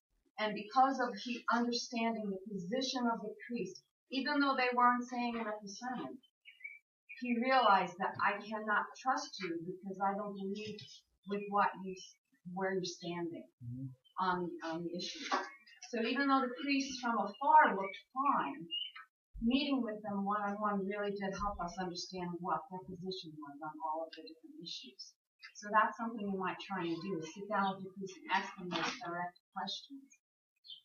It's true that, like you're saying there, to speak to the priests individually, not all the priests end up that it turns out they're not as traditional as you think they are, they're not as conservative as you think you are. It's true, that's an issue. But again, that's a very shaky because, it's a good point, but, human beings, I can be a heretic today and a Catholic tomorrow and, weak the next day and strong the next day. We're weak, fickle human beings. And so even if a guy was wrong yesterday, maybe he repented today, you know.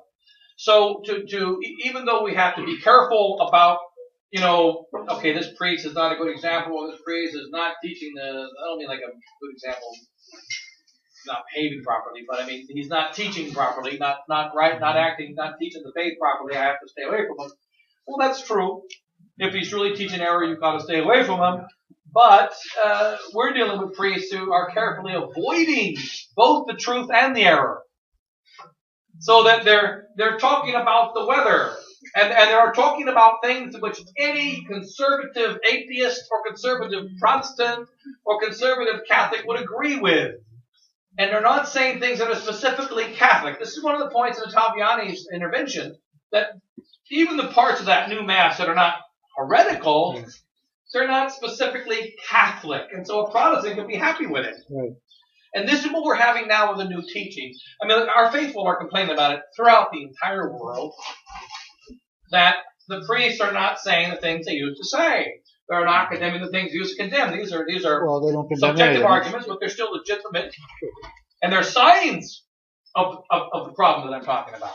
If what we're saying is true, that they changed the doctrine officially, we're going to see signs of that in the parishes. In what they don't say. In what they don't say and in what they do say. From what I've been researching, I understand that. Are there, how many heresies? Are there over 200 heresies in that? Oh, I don't know. In fact, since it's a synthesis of all heresies, I mean, you know, if there's not any missing.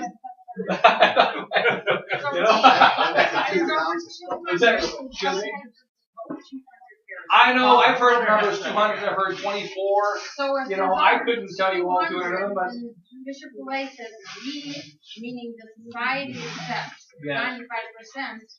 How much heresy does we, the whole society as a whole, accept? well, remember what Bishop Flay's statement back in 2001, which he actually repeated multiple times since then. We accept 95% of the council as perfectly okay. The other 5% as questionable. Not wrong. Okay? 95% we have no problem with whatsoever. 5% there might be a problem. See that? Well, over 200. We're assuming 5% heresy, 95% good. No, 95%, no question. Everything is wonderful, just like before Vatican II. And 5%, But in fact, the text of the council, Father Calderon, Bishop was telling me this a few years ago, Father Calderon said you cannot, he's a priest in South America, in a seminary in Argentina, you cannot understand the modernist council without a modernist mind. And it was written with a modernist mind, it was written with modernist language to have a modernist meaning. And to give it something else is not being honest and just.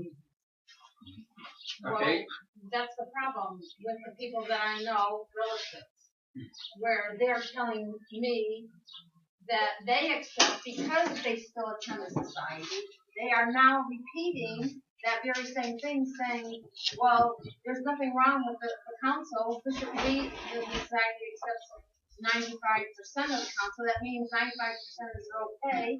And they're repeating what Bishop Fait is. That's right, and that's normal. But what you point out there is the danger aspect. That's, again, arguing from the moral perspective.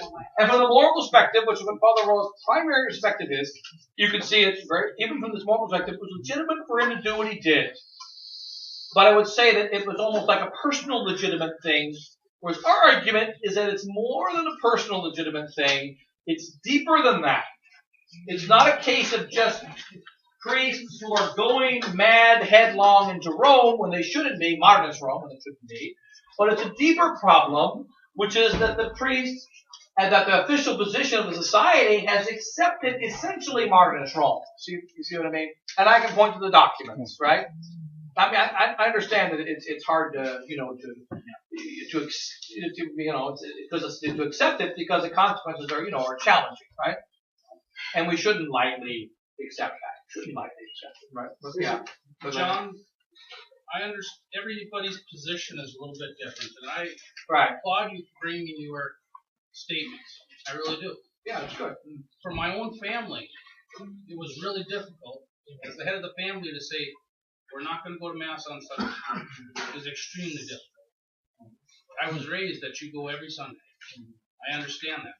I think the words that probably carried the most weight weren't Father's, but it came from Archbishop Fait when he talked about after the changes in the council and how although the sacraments were probably still valid and those priests were still saying valid masses, but he explained the dangers of just surrounding yourself in that environment. Your position with yourself is different than me and my family. If I bring my kids to that environment, I can probably keep the faith. Will my kids have that same opportunity? We had to weigh out the danger versus benefit. And it was tough. It really was. Right. So, and that's true. Again, that's right. And I'd say that again, I know that it's true that that's a bit of the, the moral argument, that it is the example, the great example given by Archbishop Pfeiffer was England. He said that in England, in the north, for instance, far away from London, many of the priests didn't say they weren't Catholic. They still pretended like they were Catholic, and they still said a traditional Mass.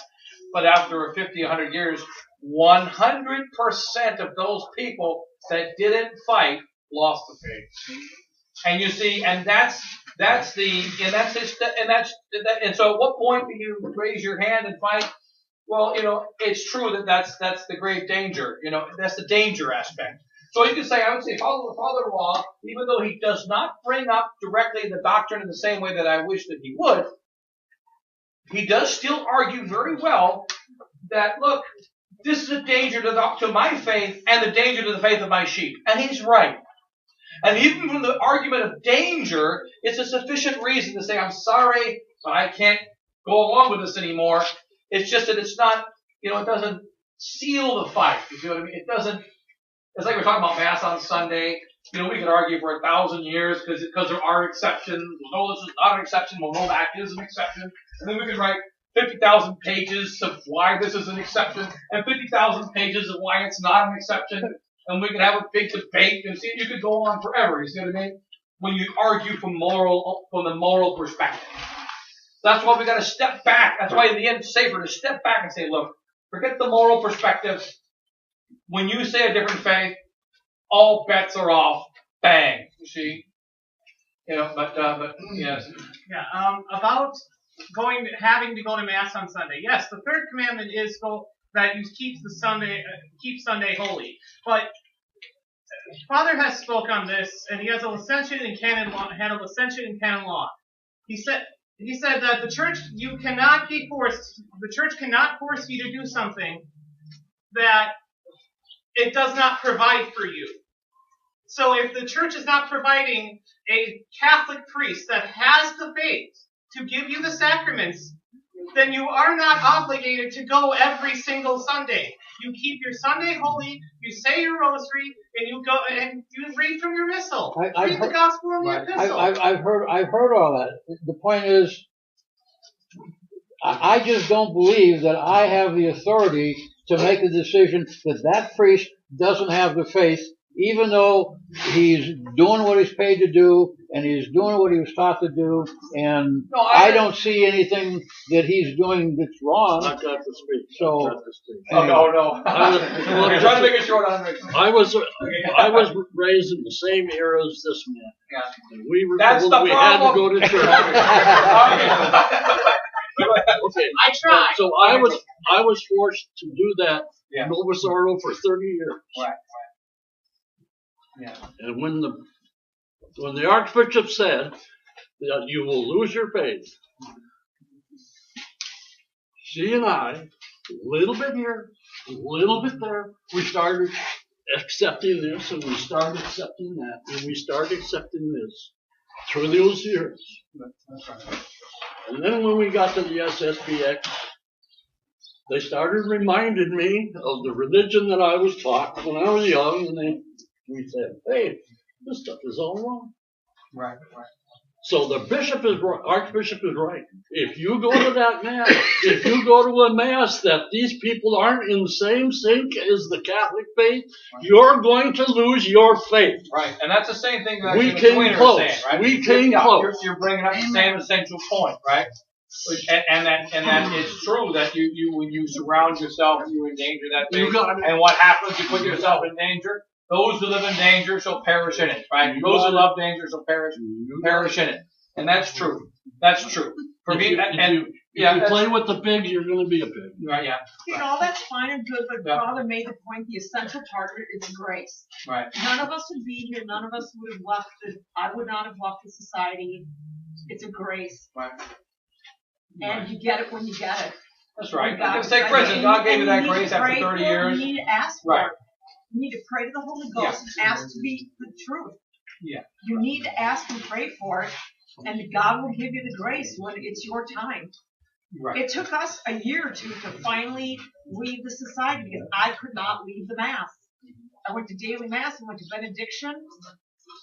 I hate not being able to see a high Mass or see benediction anymore. But that's not the point.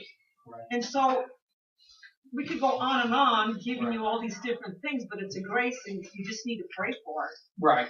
And when God sees it. And also remember, that's right. And there are many, many souls throughout the whole world that are just, remember, we're in a time of great confusion. And our Lord said, they will deceive, if possible, even the elect. So we know that and I think you're right. It's a very good point. We've got to have grace. Because one of the dangers is that we can get angry on the inside. Get really angry, because we see the truth and we're suffering because of it. And other people seem like they're not suffering. You need to suffer too. I'm going to help you. Right? And so, but so it's a temptation to do that. And that's what we've got to remember the supernatural perspective. That you're right. It is a special grace. Even though it's obvious when you look at it on a piece of paper that, new Mass still promulgated equals false. That's true that's objectively obvious. But yet, because of our situation, because of our weaknesses, because of our own problems, it's not obvious to each one of us, right? I'm not saying you don't read. Right. I mean, you need to continue to read and listen to sermons. Right. But, so you need to do both, but it's a grace. That's right. Because there's no way he and I deserve to be here. Yeah, there's nothing we've done to be here. Yeah, that is correct. But I didn't get the graces to come to the SSPX because of the new Mass. I'll tell you that. Right, that's right. The graces I got was in 1949 when I was confirmed. Right. The priest said, you can rely on those graces the rest of your life. Right. That's right. That is correct. They sit inside of you. They really do. And I didn't get the graces to come to SSPX because of the Mass. I came because I was confirmed. That's right. Properly. That's right. That's right. And those are true examples of, the supernatural grace. And we're in a great fight for the faith. And we are dealing with, confusion on all sides. And we are being persecuted. We're being attacked on all sides because, and very similar to what happened in the 70s. Our whole families, or many of us, our families are rejecting us and so on and so forth. Kind of the same experience that happened in the 70s or when someone first comes to tradition, their own families reject them and they end up having to suffer a little bit for the faith. But those are all, they're really blessings in the big picture of things. And, I can say, our obligation is to keep preaching the truth, and let it be discovered.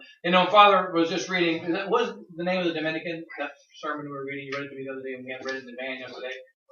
Hermas of the Romans. When was that? His name was Hermas. When did he write? 1200s. So in the very beginning of Dominicans, his Father Hermas, was writing about preaching. Very beautiful about preaching. The Dominicans are the order of preachers. And he says a preacher is many things, right? One of them is he's a hunter. Right? Preacher is a hunter, right? And when he's preaching, he's actually hunting for souls, right? He's hunting for souls. And he's a singer. All the things he said, he's a singer, right? Because he lifts how do you say it? He mentioned all the things that a preacher is. To the delights of heaven. Raise the hearts to the delights of heaven. And then he's, of course, St. Bernard says he's a dog, He's a drunkard. Oh, he's a drunkard. Don't forget that one. Right? So the preacher's a drunkard. What was a drunkard? He gets people drunk on the true wine. Right, that's right. I'd say right. He So, himself must be one. right, yes. And so that, and then what were the other things? You mentioned so many things. The whole list. He's a soldier. He's a Yeah, soldier. But again, businessman. he mentions all the things that help the purpose of preaching, and that's also why why the devil hates true preaching, right?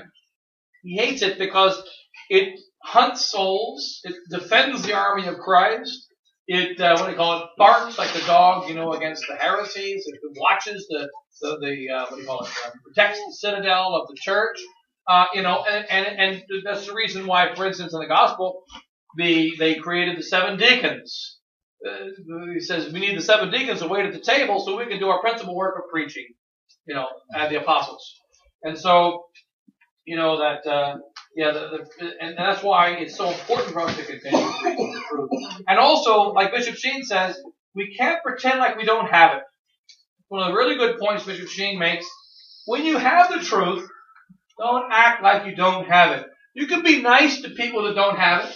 You can be understanding to people that don't have it. You can gently give the truth to people that don't have it. But you can never say, well, this is your opinion, that Jesus is not God. I feel he is. Right? So you can never ever present the truth as if it's an opinion. And therefore, this is one reason why they say that, myself and Father Hugo and the rest of us priests, like Cardozo and so on, that we're offensive. We're not judgmental. I don't go around condemning the other people, the other individuals. But they say we're judgmental anyway. Why? Because we do say there is only one truth, and you must accept that truth. It takes the grace of God to accept it, but you still must accept it. And we wait patiently for the grace to fall, because it's a supernatural battle. It's a supernatural battle. So it's not for me to pour grace in you. I must be a channel of grace, but it's not for me to pour the grace in you. God has to pour the grace in you. My duty is to preach the truth. And the truth is, in our present battle, it must be said, new Mass equals straight from hell. Vatican II equals straight from hell. And these things must be rejected. And unfortunately, because the society changed its position officially, we must say that we recommend that you don't go to the mainstream masses, because number one, they change their position, which is an error of faith, and number two, they're sliding because of it, which is leading to the loss of faith in practical day-to-day society life. And it's happening. The conservative priests, strong priests are becoming weak priests, the strong faithful are becoming weak faithful, and leaving the faith. These are the things that we're seeing, right? Which are some consequences. And yet, at the same time, we don't condemn the individuals. We do have to warn against these things, right? We have to do that. I would imagine there are more than a few priests still in the society that do not hold the error that the whole society has pretty much accepted, or officially accepted anyway. Yeah. And so, but they don't speak out against it. That's true. And that, and when they do, they get silenced like Father Rock. That's right. Or and so I guess you're trying to say, so therefore, even the ones that are good, they're not doing the good that matches what's in their hearts, so to speak. In other words, even though, and it's kind of like the conciliar church telling SSPX parishioners, as long as you don't adhere to the schism, right, then you're still okay. Right. But right. For instance, the priest of St. Peter, for instance, who really hate the new Mass. I've met a couple of them. Uh-huh. In fact, one of them told me, my name is Father whoever, and I can't remember his name, I hate the new Mass. You think I don't, but I do. Right? I can't remember his name, but that was the first sentence that he said. And then we had a long discussion about it. And he did have to admit that he couldn't say that it was evil. He had to admit that. He didn't like it, but he couldn't say it was evil, right? And you see the problem, Father? You see? So that means if you're commanded to say it, do you have the right to say no? One priest of Trinity I talked to about that, he just started weeping. That was his answer. Do you have the right to say no? Stay. He just started weeping. Another priest of Trinity St. Peter told me, I could never say that in New Mass if I was commanded to. And so Archbishop Lafayette was commanded to say it in 1975. Did he have the right to disobey? Only you have the right? And he didn't. He said, well, I guess you're right. You know? So, you see, but you see that it's, I think what you're trying to say is, yeah, there are priests, I'm sure there's priests that don't like the new doctrine, don't like the new direction, don't agree with it, but unfortunately they can't talk about it, except privately, you know, like in the sacristy or in the back, but then they can't talk about it as priests, right? Mm-hmm. You see, and unfortunately as priests, it's our duty to talk about it as priests, Right. And it's like well, we have wolves in the society now, but we're not allowed to pull sheepskin off their heads. No, that's true. We have wolves in society not allowed to pull sheepskin off their head. That's true, and that's another problem, and we have to do that. It's one of our obligations. You know, and that's we're not just pulling wolves, but you're right, we have to pull the sheepskin off their heads and expose this man as a wolf in sheep's clothing, just like our Lord said we have to do. That's why we do have to, unfortunately, name some names. Don't name every name, we've got to name some names. Yes. Like one of the saying of Father Sazel, he said the duty is priest is a shepherd, so they got to bark. Okay. Right, that's right. So that's right. And that's like he says, that barking is, like Roger says, that barking is pulling the sheepskin off of the head of the wolf. You're right. Right. So, we know that when you're in, after the battle is over, there's going to be all kinds of experts. Robert E. Lee shouldn't have charged. He shouldn't have done this. And what's his name? The guy that showed up late in the Battle of Gettysburg. Who's the guy that showed up late? Grant. What? Grant? No. Ewell. What's his name? Ewell. He showed up late. Ewell showed up late. Well, if he was on time, when the war is over, there's a million experts, right? On what they should have done and what they shouldn't have done. But when you're in the war and there's smoke all around you, it's not as easy, right? It's not as easy, right? And so we're right now in the war. Now, the doctrine is clear, and what we're teaching is right. It doesn't matter that I'm teaching it. It's still right. It doesn't matter if an idiot's teaching it or a fool's teaching it. It's still right. And so I can't say that it's not right. And I can't have a false humility. Well, it's just my opinion, and I can't really say that it's necessarily true, because I can say that it's necessarily true. I'm standing, like St. Bernard said, I'm standing on the shoulders of giants. Archbishop Lefebvre was a giant, and I'm standing on his shoulders. I'm not standing on somebody else's shoulders. I'm standing on Archbishop Lefebvre's shoulders.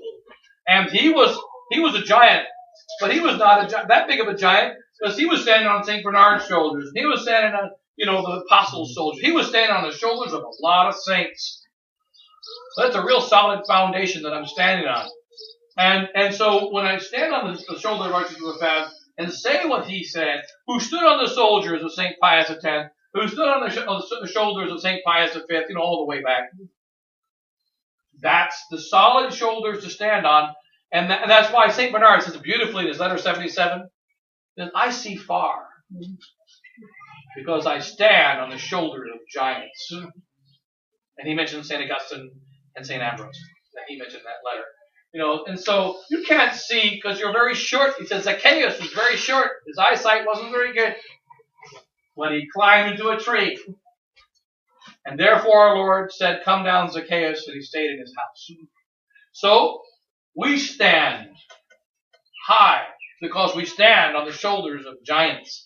And we stand firmly on the ground, even though we're high, because we're standing on the shoulders of giants that don't get knocked over. And so, therefore we can say, and we must say, the truth with boldness. It's the right way to say it. And with charity, but with boldness. With boldness. And of course we understand that not everybody's going to accept it. And of course we understand that we're not living up to the gospel as we should. I have to preach the gospel as it needs to be preached, yet I know that I am weak in the practicing of the gospel. But I still have to preach it as strongly, and then do my best in my weak life to try to get as close as I can to matching it. But it's not for me to take this pure gospel and mix it with my weaknesses. It's for me to take my weaknesses in the private life and try to make it like the pure gospel. But I can't play games with the pure gospel when we're preaching it. And this is our case here. We've got to be preaching the gospel now. Because the priest that's needed right now is a priest of now. If God wanted St. Pius X to be a priest right now, guess what? He'd be right now walking around on the earth. God made St. Pius X to do his work before 1914. And he wants saints of our age. And I must be one of those saints of our age. Unfortunately, not. But it doesn't change the obligation, does it? Right? And I have to strive to be one of the saints of our age. And I've got to do the work of the priest of our age. And I can't claim the excuse of, well, I just didn't get the strength and I didn't get the grace and blah, blah, blah. We can't argue that. I think it's important to know that with the modernism of today is that the definition of truth has been changed drastically to, instead of being the conformity of the mind to reality, which is what it is, they changed it to the conformity of the world to our ignorance. That's right. That's exactly correct. And so I think we make it about things that are subjective. We try to stand on things that are subjective, like putting our opinions about, we don't like Father Pfeiffer, he's too fat. These are things that we can't, that don't matter. Right. It's about the faith. Right. It's about what's going on. It's true. And we want to conform the reality to our ignorance is absolutely correct. And that's also one of the powers of the modern world is, people, because they got their own cell phone, they got their own blog, they got their own everything, that I could be an expert on any subject, because if you talk to someone in the flesh, you can't use complete words, but by cut and paste and copy and paste and by, it is dangerous that there is 100 different opinions, because then you're like, which one's right? Right.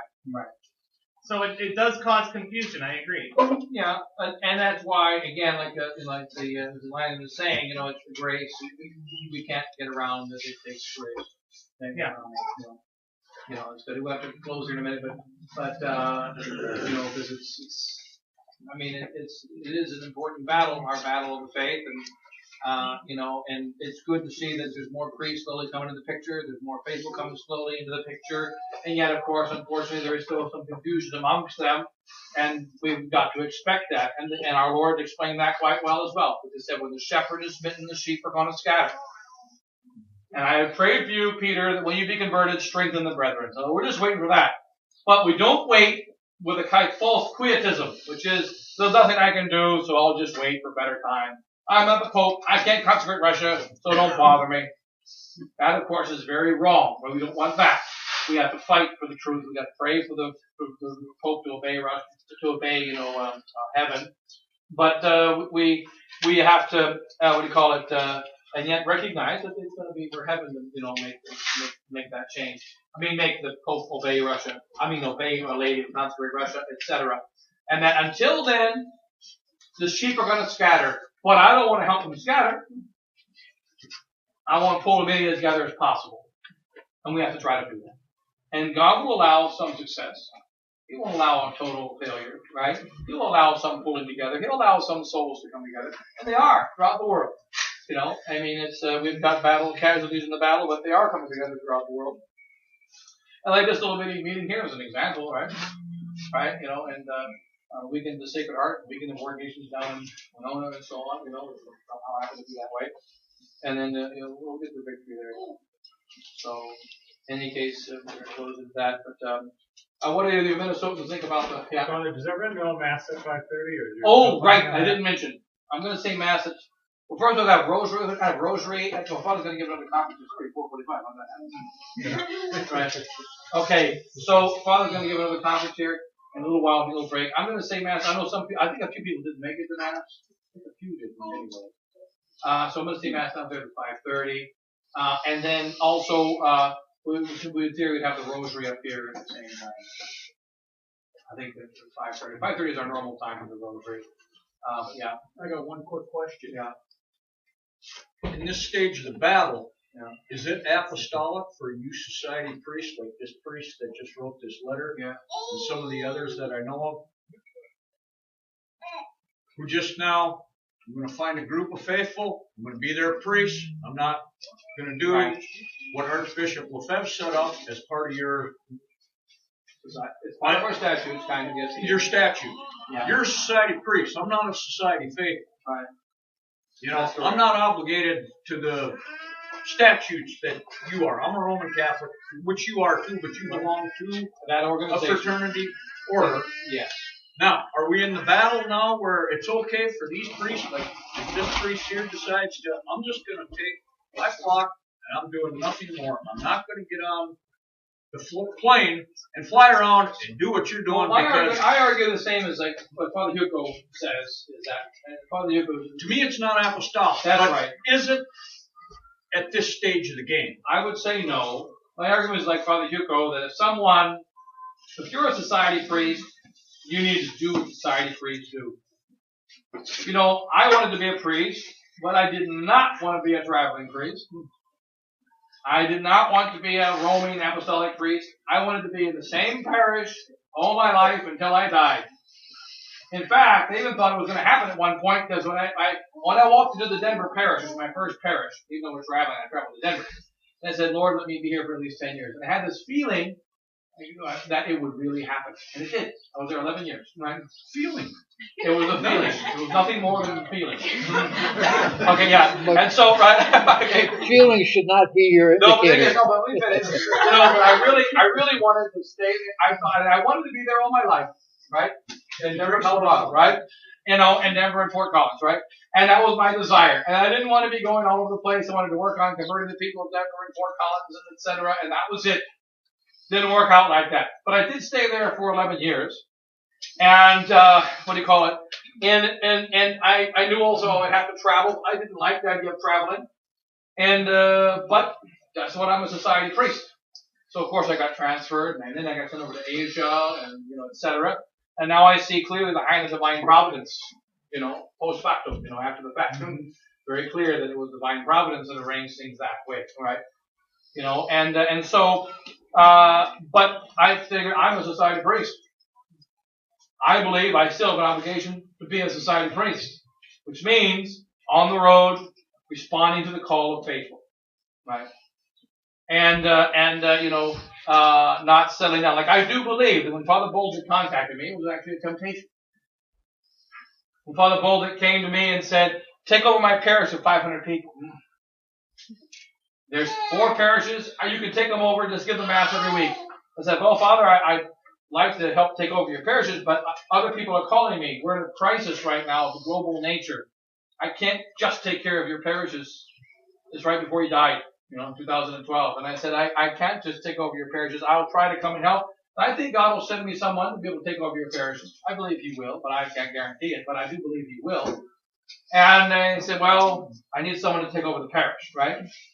So it didn't happen, right? Nothing happened. Then he died. And the society took over the parish. And so I believe it was actually a temptation. There's your stable parish. You've got 500 people. You've got everything you need. You don't need to go, all around the world, etc. I do believe it was a temptation, you know. And I said, well, you know, I can't do that, you know. Now, I believe, like Father Hugo says, is that if you're a society priest, you've got to continue to be a society priest. Unless, of course, there's a health problem, either physical or mental, or, you know, a combination of health problems. Say, I'm sorry, but I can't physically do that. Okay, no problem. No one is obliged to the impossible, right? If it's truly impossible for you to continue to do what you did before, then fine. But the reason why we do the missions is because the Superior told us to. Now he's not telling me to? Well, guess what? I'm not doing the missions anymore. So that's really not ideal. And I do think this is part of it. But I think the reason why there's a temptation to be this way, the elephant in the living room. So Bishop Williamson elephant, right? Bishop Williamson says, stay by yourself. Be an isolated group. Quote unquote, independent pockets of resistance. Take care of the people that take care of you. And teach them the truth and help them, and be moderate and quiet and prudent, and don't make a lot of noise, and don't overstretch yourself, right? So they're following the example of the moral authority. It doesn't have any real authority, but the moral authority, right? And so, yeah, I think it isn't ideal. But again, it took great strength to do this, you know? And and we'll try to help them in the way that we can. And then also to say, well, maybe you should consider, can you help our little flock in Quebec? A priest has got the faith, you can speak French, maybe you can come over and help them. Even if it's not every day, every week, at least a couple times a year. That would be a great help to us. If you can't go everywhere all the time, all right, but there should be some going around. I think you're right. Also, the other problem, another parishioner pointed out, he's going to these faithful who don't have Mass every week. But that's not our issue. It's not faithful have Mass every week, but the faithful have the faith, right? And of course, a lot of people like yourself would notice little things like that, kind of offended by it. But I think he's not, he's not seeing the whole picture yet. Again, it's a grace issue, right? Because here we are, more priests joining the resistance, but over here by themselves, over there by themselves, and some of them are in danger of losing their priesthood because most of us are not meant to be alone. There's a few neurotic individuals who can live by themselves, but the most of us are not meant for that, right? And of course the devil's very wise. He knows. You're living by yourself, and you're under the pressure, under the control of certain faithful, and you start having emotional problems, mental breaks down, leave the priesthood, crack. The devil's wise, right? Yeah. So the 100 plus priests of which he's a part of, yes. Where have most of them gone? Because it seems like to their own place. There's a lot of talk about them, but then there's never any mention of specifically who they are and where did they go, other than most of their names. I used to have at least 70 names on my my tongue. Most of them have just gone to their own places. Some of them are not saying Mass for anybody. Father Leviatus was my name with me. He's just saying Mass by himself privately and being a hermit. Who's that? Father Leviatus. He's strong against modernism. He's 100% in right direction, but he's being a hermit. He thinks that's which has got health problems too. His health's not 100% okay, right? But at the same time, he's being a hermit. And then there's other priests that are just taking care of one little flock here. Others are staying with their parents. Others we don't know where they are, right? You hearing anything about Father Dorn? He's don't know where they are category, right? Officially, anyway. That's what Bishop Williamson said. Yeah, he knows. Well, yeah. Right. That's why I say officially. Right. Yeah, but the thing is that and then they're operating quietly, and many of them they join the resistance at the moment they're transferred. That's not 100% ideal, right? Because it could be interpreted as I don't like the transfer, therefore I'm got saved, found Jesus, right? And so it can be interpreted that way. I'm sure it's mixed. I'm sure it's not pure, but it's still, what was the element that was they were standing with the society, with the society, with the society, with the society. They were transferred now with the resistance, right? And then another one with the society, with the society. They were transferred, and now they're with the resistance, right? So it does bring up doubt for some of them, right? But again, we're mixed creatures, Usually we don't do things for one pure reason. We're mixed, I know recently the society made the point that they're back up to 600 with the recent ordinations. Right. And when you look at the chart that they even had in the Angelus, they showed from the beginning of the society this sort of logarithmic curve, right. And then all of a sudden they just quit putting the numbers down here. So there's like 5 years that aren't showing. That's right. And because there wasn't any growth, that's when they were all leaving. And they didn't talk about it. They they just chopped off the curve. Yeah, it was over 600, 5 years ago. Right. But yeah. You said they had 600 ordinations down. Right now it's 600 again. Yesterday. Yeah, right now it's 600 again. Right. Yeah. It was 600 before, and then 24 priests ordained, 20 priests ordained each year. Now they're back up to 600 because that's how many they lost. You know what I mean? Do we believe that? Yeah. Right, but all 600. But they just not mentioned about the 70 that left in the last few years, right? All were thrown out. Should we back it in here? Okay, let's go ahead and say a prayer. As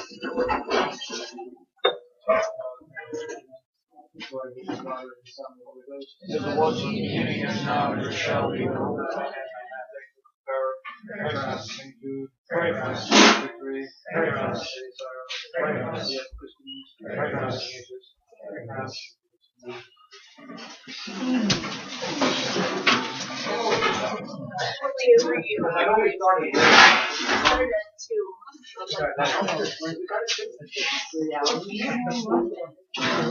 It was actually 3 hours.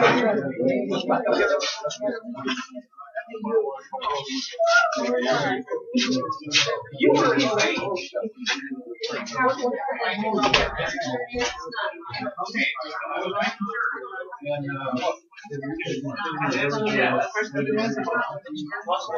Oh yeah. Okay, I only got pre-recorded the. Oh, I got a good one.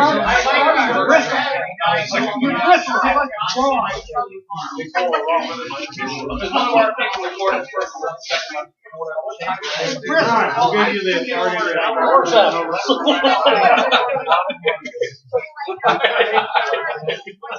So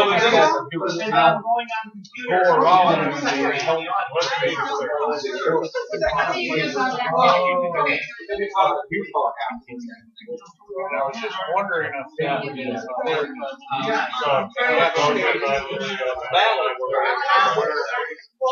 it's time for them to humble down and be faithful and just hold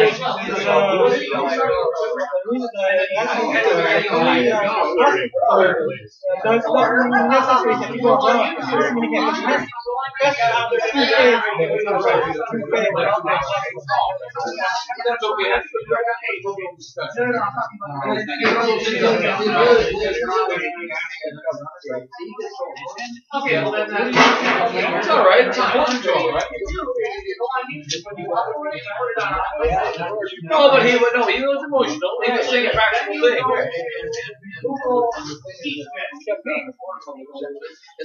And then you quit, you're going to have a heart attack. Because he was. I know, but even though he's being emotional, you got to admit he's seeing good points. He's just being emotional. And then it'll just download the answer. Right.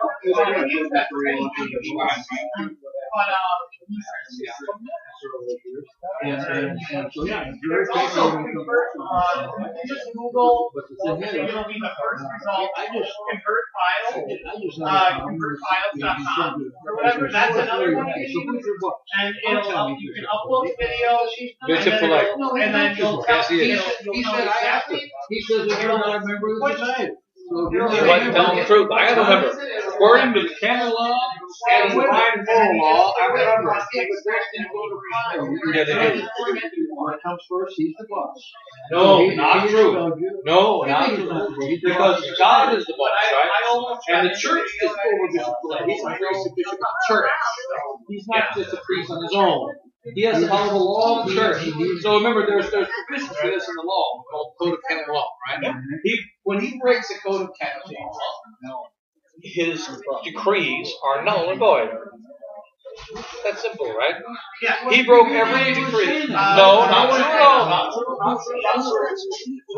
Lawyers saying Canon lawyers.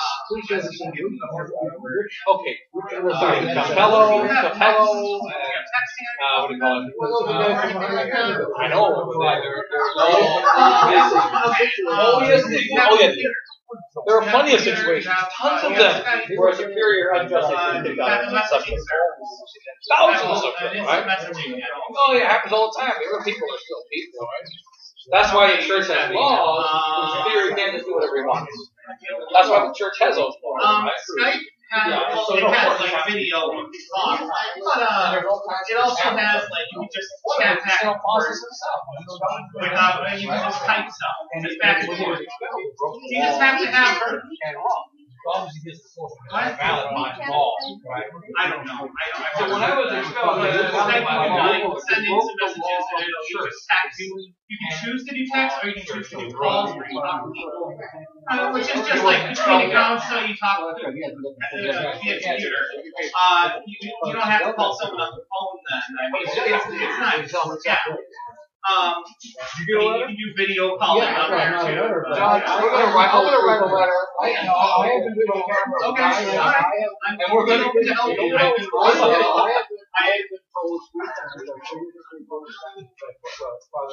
See, Zebediah is our hero.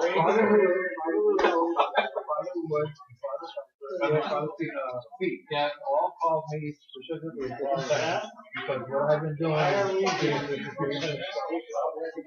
and each one of them, right. All they got was your upper beard. No, I didn't have a beard then. No, your upper beard when I split a lower beard is like. So I'm not using it. It was like I don't do that usually. Sure. Takes a lot to do that.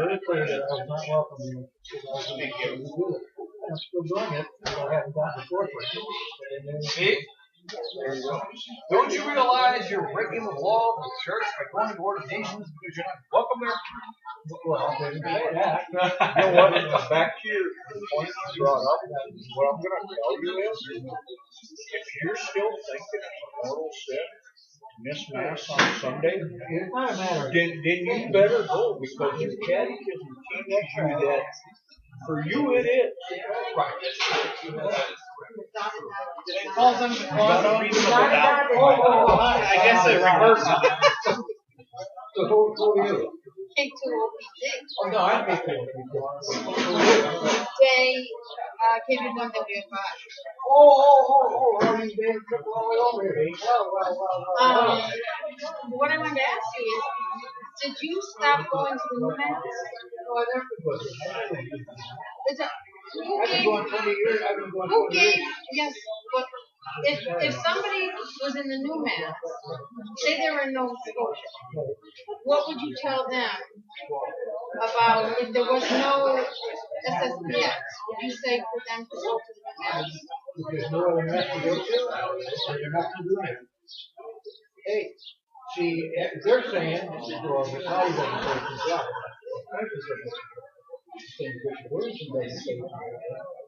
What did the Archbishop say? Huh? What did the Archbishop tell the faithful? Don't be selective on your quotes on the Archbishop because the Archbishop says it's going to be God. No, what did I'm saying, what did Archbishop Musset tell the faithful of when the Novus Ordo came around and they didn't have, and it was in the 70s, and there was no SSPX mass? From what I read of his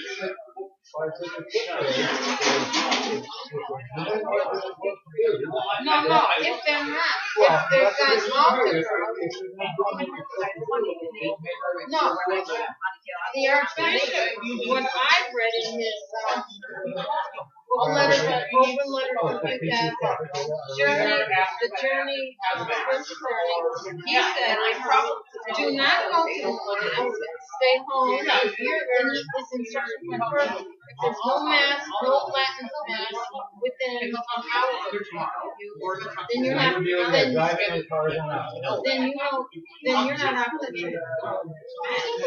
Because the first commandment says keep the Sabbath. The church, as the other man says, the church says you it's all that's by going to mass.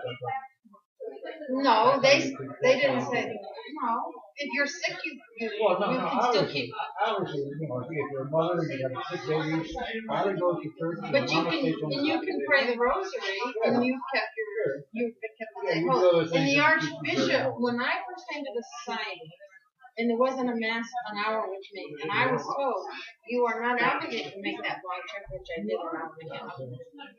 They said you stay home. I was driving up until I moved to Stockton. I was driving 24,200 miles a year. But you weren't up on. But you didn't have. I didn't have to. But who gave? But and so what I'm saying is the Archbishop explained that we did not have to. He said, stay home and pray rosary. Did you agree with him? Didn't. So what But I was never did that. So I was in church. right? And I did the driving. I went 125 miles an hour. Right. Right. But I'm just saying, who gave anybody the authority? When they stay home, you had to use your own mind and say, if somebody's teaching me error, or somebody's compromising, or somebody's lying. At my parish, you know what they said at our parish? They've said it twice now. There's somebody called and they're saying you have no to the people. You have no right to you have no right to tell a bishop what to do. So really, then you should be then you have no right to tell the local bishop he's wrong. That's what he said. And he's saying to us, he was getting around to, and he's saying we cannot tell Bishop Slade he's wrong. He said, to the faithful, you are not allowed to be armchair theologians. In other words, don't hold your catechism and don't question Bishop Slade. But you can, that's wrong. That's what he said to us. Bishop Slade's told us wrong. Many people, including you, and he knows me. So last time he was there, and I do the kissing thing, Okay. So I kissed his wife, and I said, yes, and she got really upset with us because my husband and I, and she said, well, there was somebody else in her. I said, well, and the new born. That was not born. Why is he good for 30 days? He's a heretic. Well, and she didn't see anything wrong with it. He's not a heretic. He's a compromise. He's going. Well, but see, but there's the thing is, it's like you can't go saying, well, he's a heretic. No, he's not. He's a heretic when he says he believes 95% of heresy. No, that is not. Look at your definition. Turn around. You know, and I kind of like that. A heretic is just say the Pope is a heretic. Okay, to be a heretic, you got to turn around and say something that's heretical. You got to turn around and say it knowing that it's heretical. Did the Archbishop say that?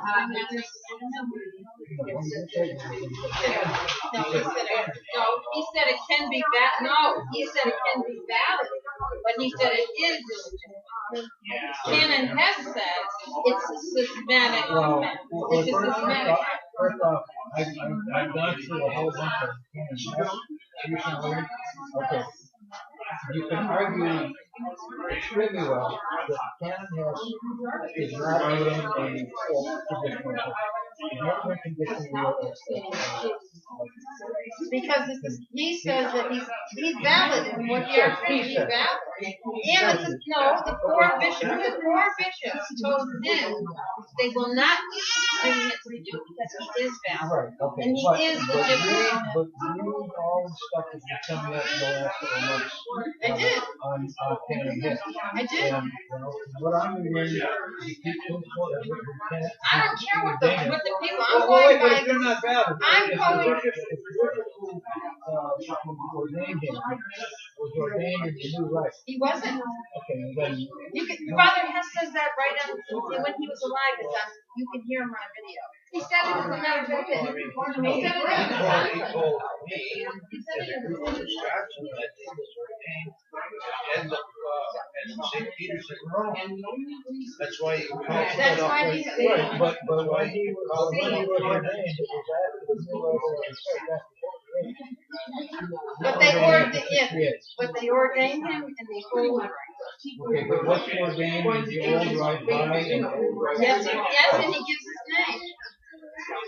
In a video that he was in a conference. I heard him say it. You do that, but I know I can do that. But that's a lie. This is him himself, and he gives, I think he gives the bishop's name, and he says that he was a bishop and all right. So he explains in detail why he is valid and legitimate, and the four bishops said, don't ask us those different people now. We are that constant. And he says it himself. And he says it himself. I believe that Because people, the lay people of mine, I'm going by him and his, I'm going by him and his exact details.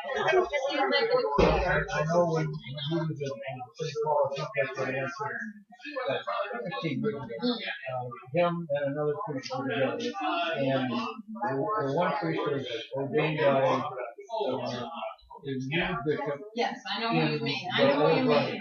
And the other, and he was ordained by.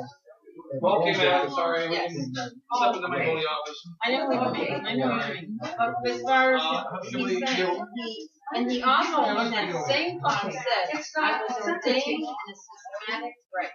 And then he goes on to explain why it was a systematic right. And he also then he found out that you have to go to confession. He said, no, I was doing the right thing. I didn't know it until I read all that. It was really exactly. You wanted it in the Suburban, not the Oh, white no, van. in the white van. In the white In the van, white next to the van. Suburban. In the white van. I got that. On the passenger seat. Yeah, White okay. van.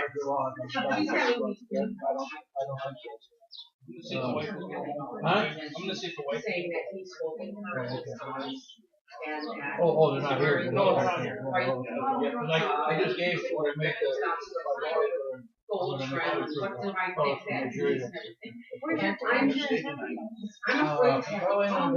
quick You question. still didn't put it on. No,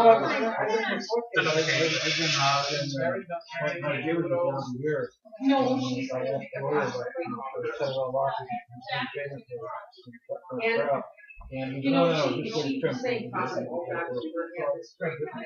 So I wanted to put it on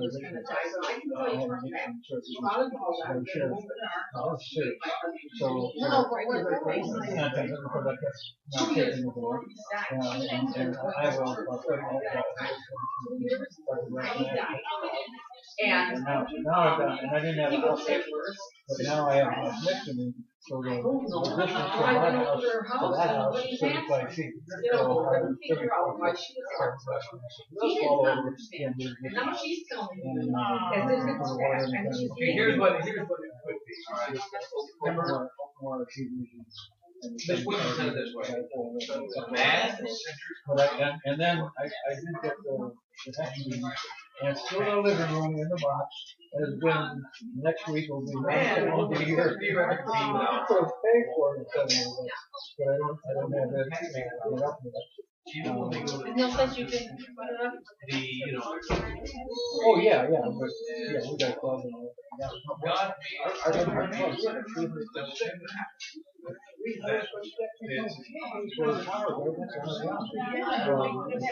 takes a man. Actually, we proposed it. We said, well, we'll do this. We don't want to maintain it. We don't want to maintain it anymore.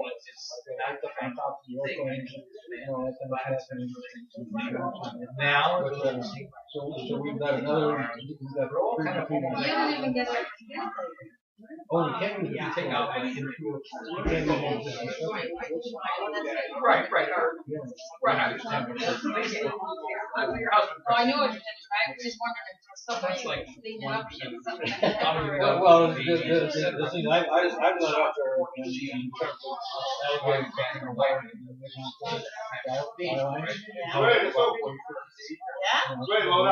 Yeah. put it on and just keep pulling it, but not not really dead. If the delegate could stay on the guy,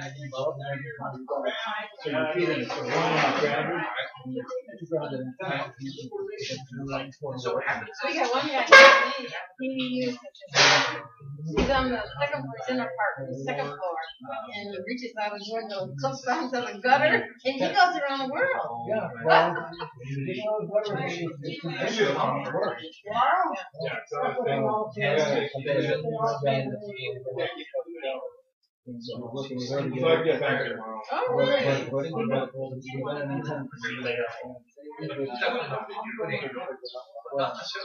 He was just laying kind of short stuff in the home. He was laying it in the rain garden. You know what I mean? I don't know if It's definitely, I think that's what you're dealing with. I would say that. Just laying no, there. I don't. You know, But I wouldn't partially I look at it. If God is giving us something, I don't, I'm not joking that, but she's, she'll kind of laugh about something. Well, he was playing 3 times in the day, he did my teeth or whatever. Or he did this, it's almost like a physical thing. It's all kind of. you don't ask him Chick-fil-A why he believes in 95%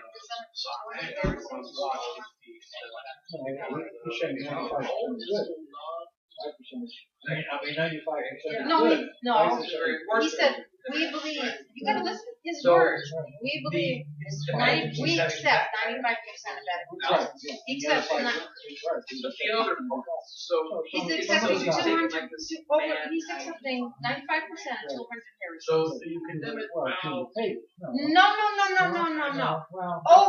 There are documents over 200 heresies in that institute, of which It is tried. yes. I drove up to Wausau. No. It takes me an hour and 10 minutes. No, he's not going into detail. I'm telling you, there are documents over 200 And the heresies rest of the time, of Vatican it was all in about Vatican. Okay, Bishop, give me a email. you're on my email. I'm not saying that. I got this. I just Pfeiffer maybe was telling me copies of it. I just got that. Yeah, I got this. Right? Yeah. Think of the And good side. it was on traditional before. I got this. No. I got this yesterday. I got it yesterday. yesterday. So, you flew in? Like a mother with a child, right? Really? You all the way over there? Man, Father Pfeiffer is impressed. Don't be disturbed. Well, I don't impress them. I don't just care what. The only opinion I care about is that one. Second person of the Holy Trinity. That's the only person I care about. No. There's people here, the lady from California, and there's people from Colorado. I don't know who else, there might be others. Well, I read a couple of pages here. Corrector.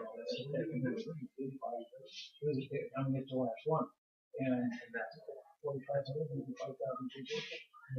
Twice.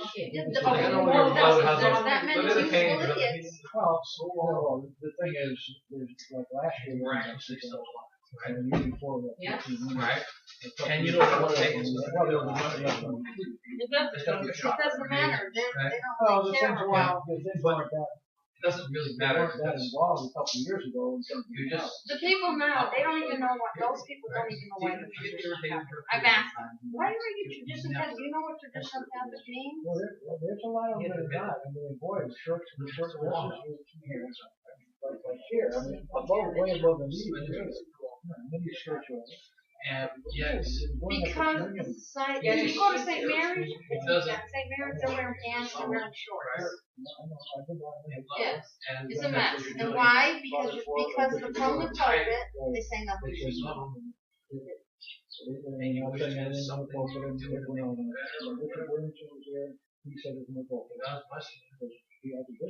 Then Bishop Williamson believes in the mass. Well, He goes against the Archbishop. The Archbishop said it's not. He said it can be valid, but it's illegitimate. He called it a bastard. What's a bastard? well, It's a French word. What's that? Right, it's which does not translate directly into American Dutch. The French word. He said illegitimate. No, you have the open letter. It's defined in the open letter. He says, and he explains. He says it's an illegitimate union. What do you get from illegitimate? A bastard. Those are his words. And he said that's why he says it's a bastard match. That's why they're bastard priests, and that's why they're bastard. Those are his words. You're going to cherish these. Boundary. That's like saying, okay, well, Saint Benedict, we're not going to listen to you. You and I are not members of the society. Correct. But for the leader of the society to say, I accept 95% of the heresies in Vatican II, he's going against the Archbishop. That's a huge compromise on behalf of the whole group. But it's a one-man show. The society is a monarchy, the church is. Then I guess the Archbishop was wrong telling the Pope that he was wrong. Yeah. I don't know what he told him. He told the Pope, he said, he wrote an open letter, you can hold that up on that. And he wrote him and Pastor De Mayer. He said, for us not to stand up to you, we would be accomplices. So he stood up to the Pope. He didn't have a problem with saying that. Father Pfeiffer, this is Bishop William, this is the priest, and this is Father Pfeiffer's wrong. We're doing it to Bishop today. I think there's a lot of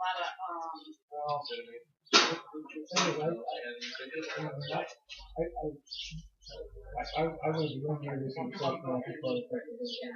And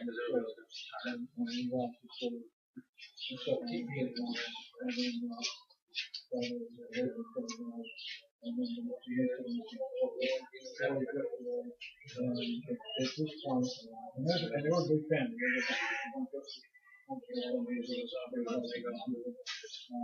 So they're all children of the society. What's her name? She's been ill lately.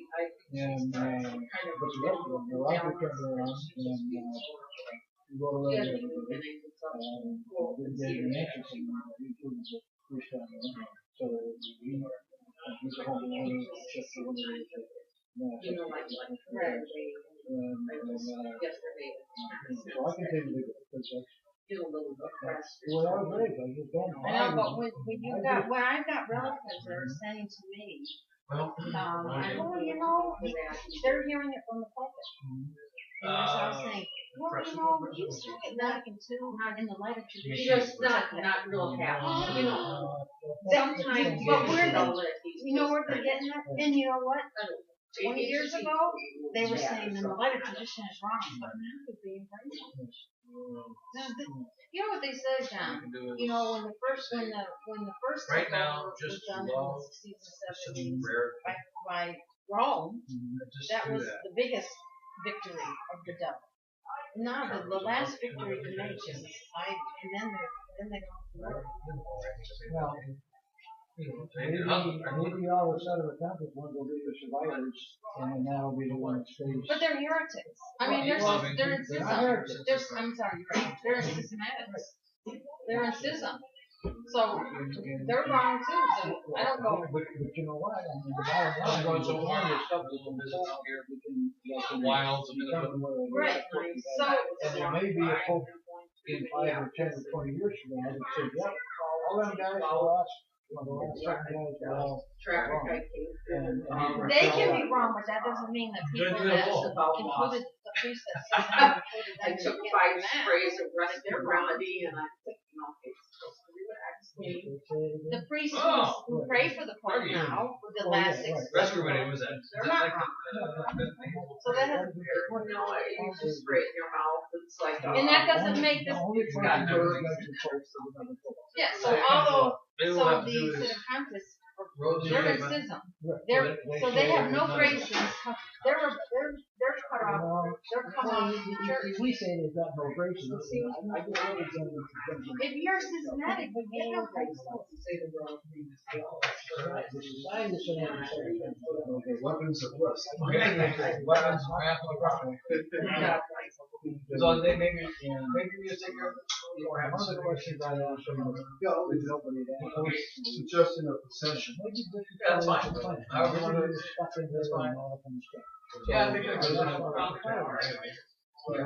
That'll be easier for the kids to agree. Yeah, no problem. And then dinner is 6:30, so you can find out.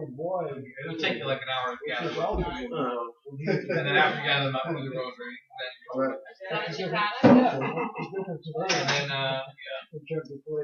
then maybe we do a conversation story on 7:30. That's a good. I think they're. I think actually, well, it was the right spirit. They were intense. John's great. Yes.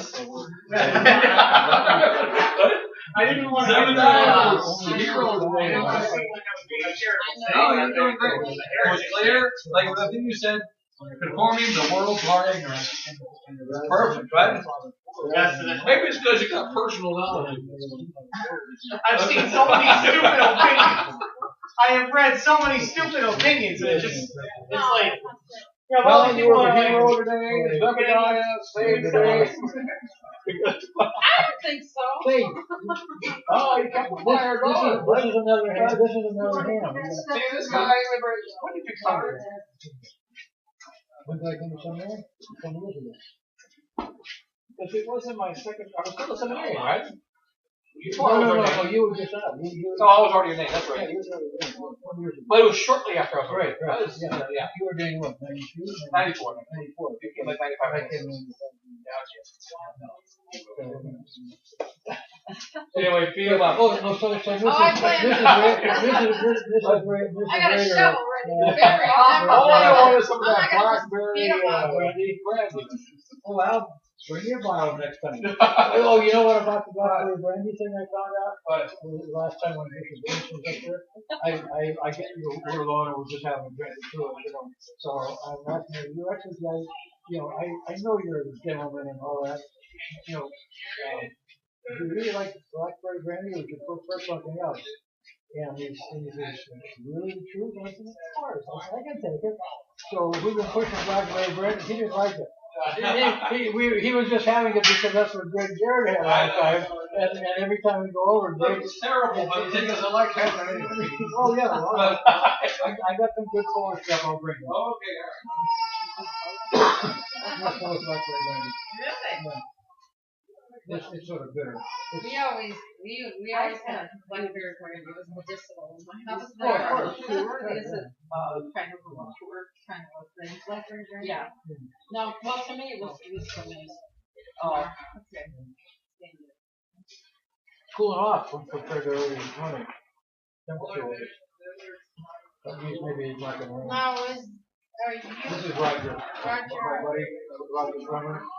Oh, nice to meet you, Roger. And this is the answer. She comes by and dot on it.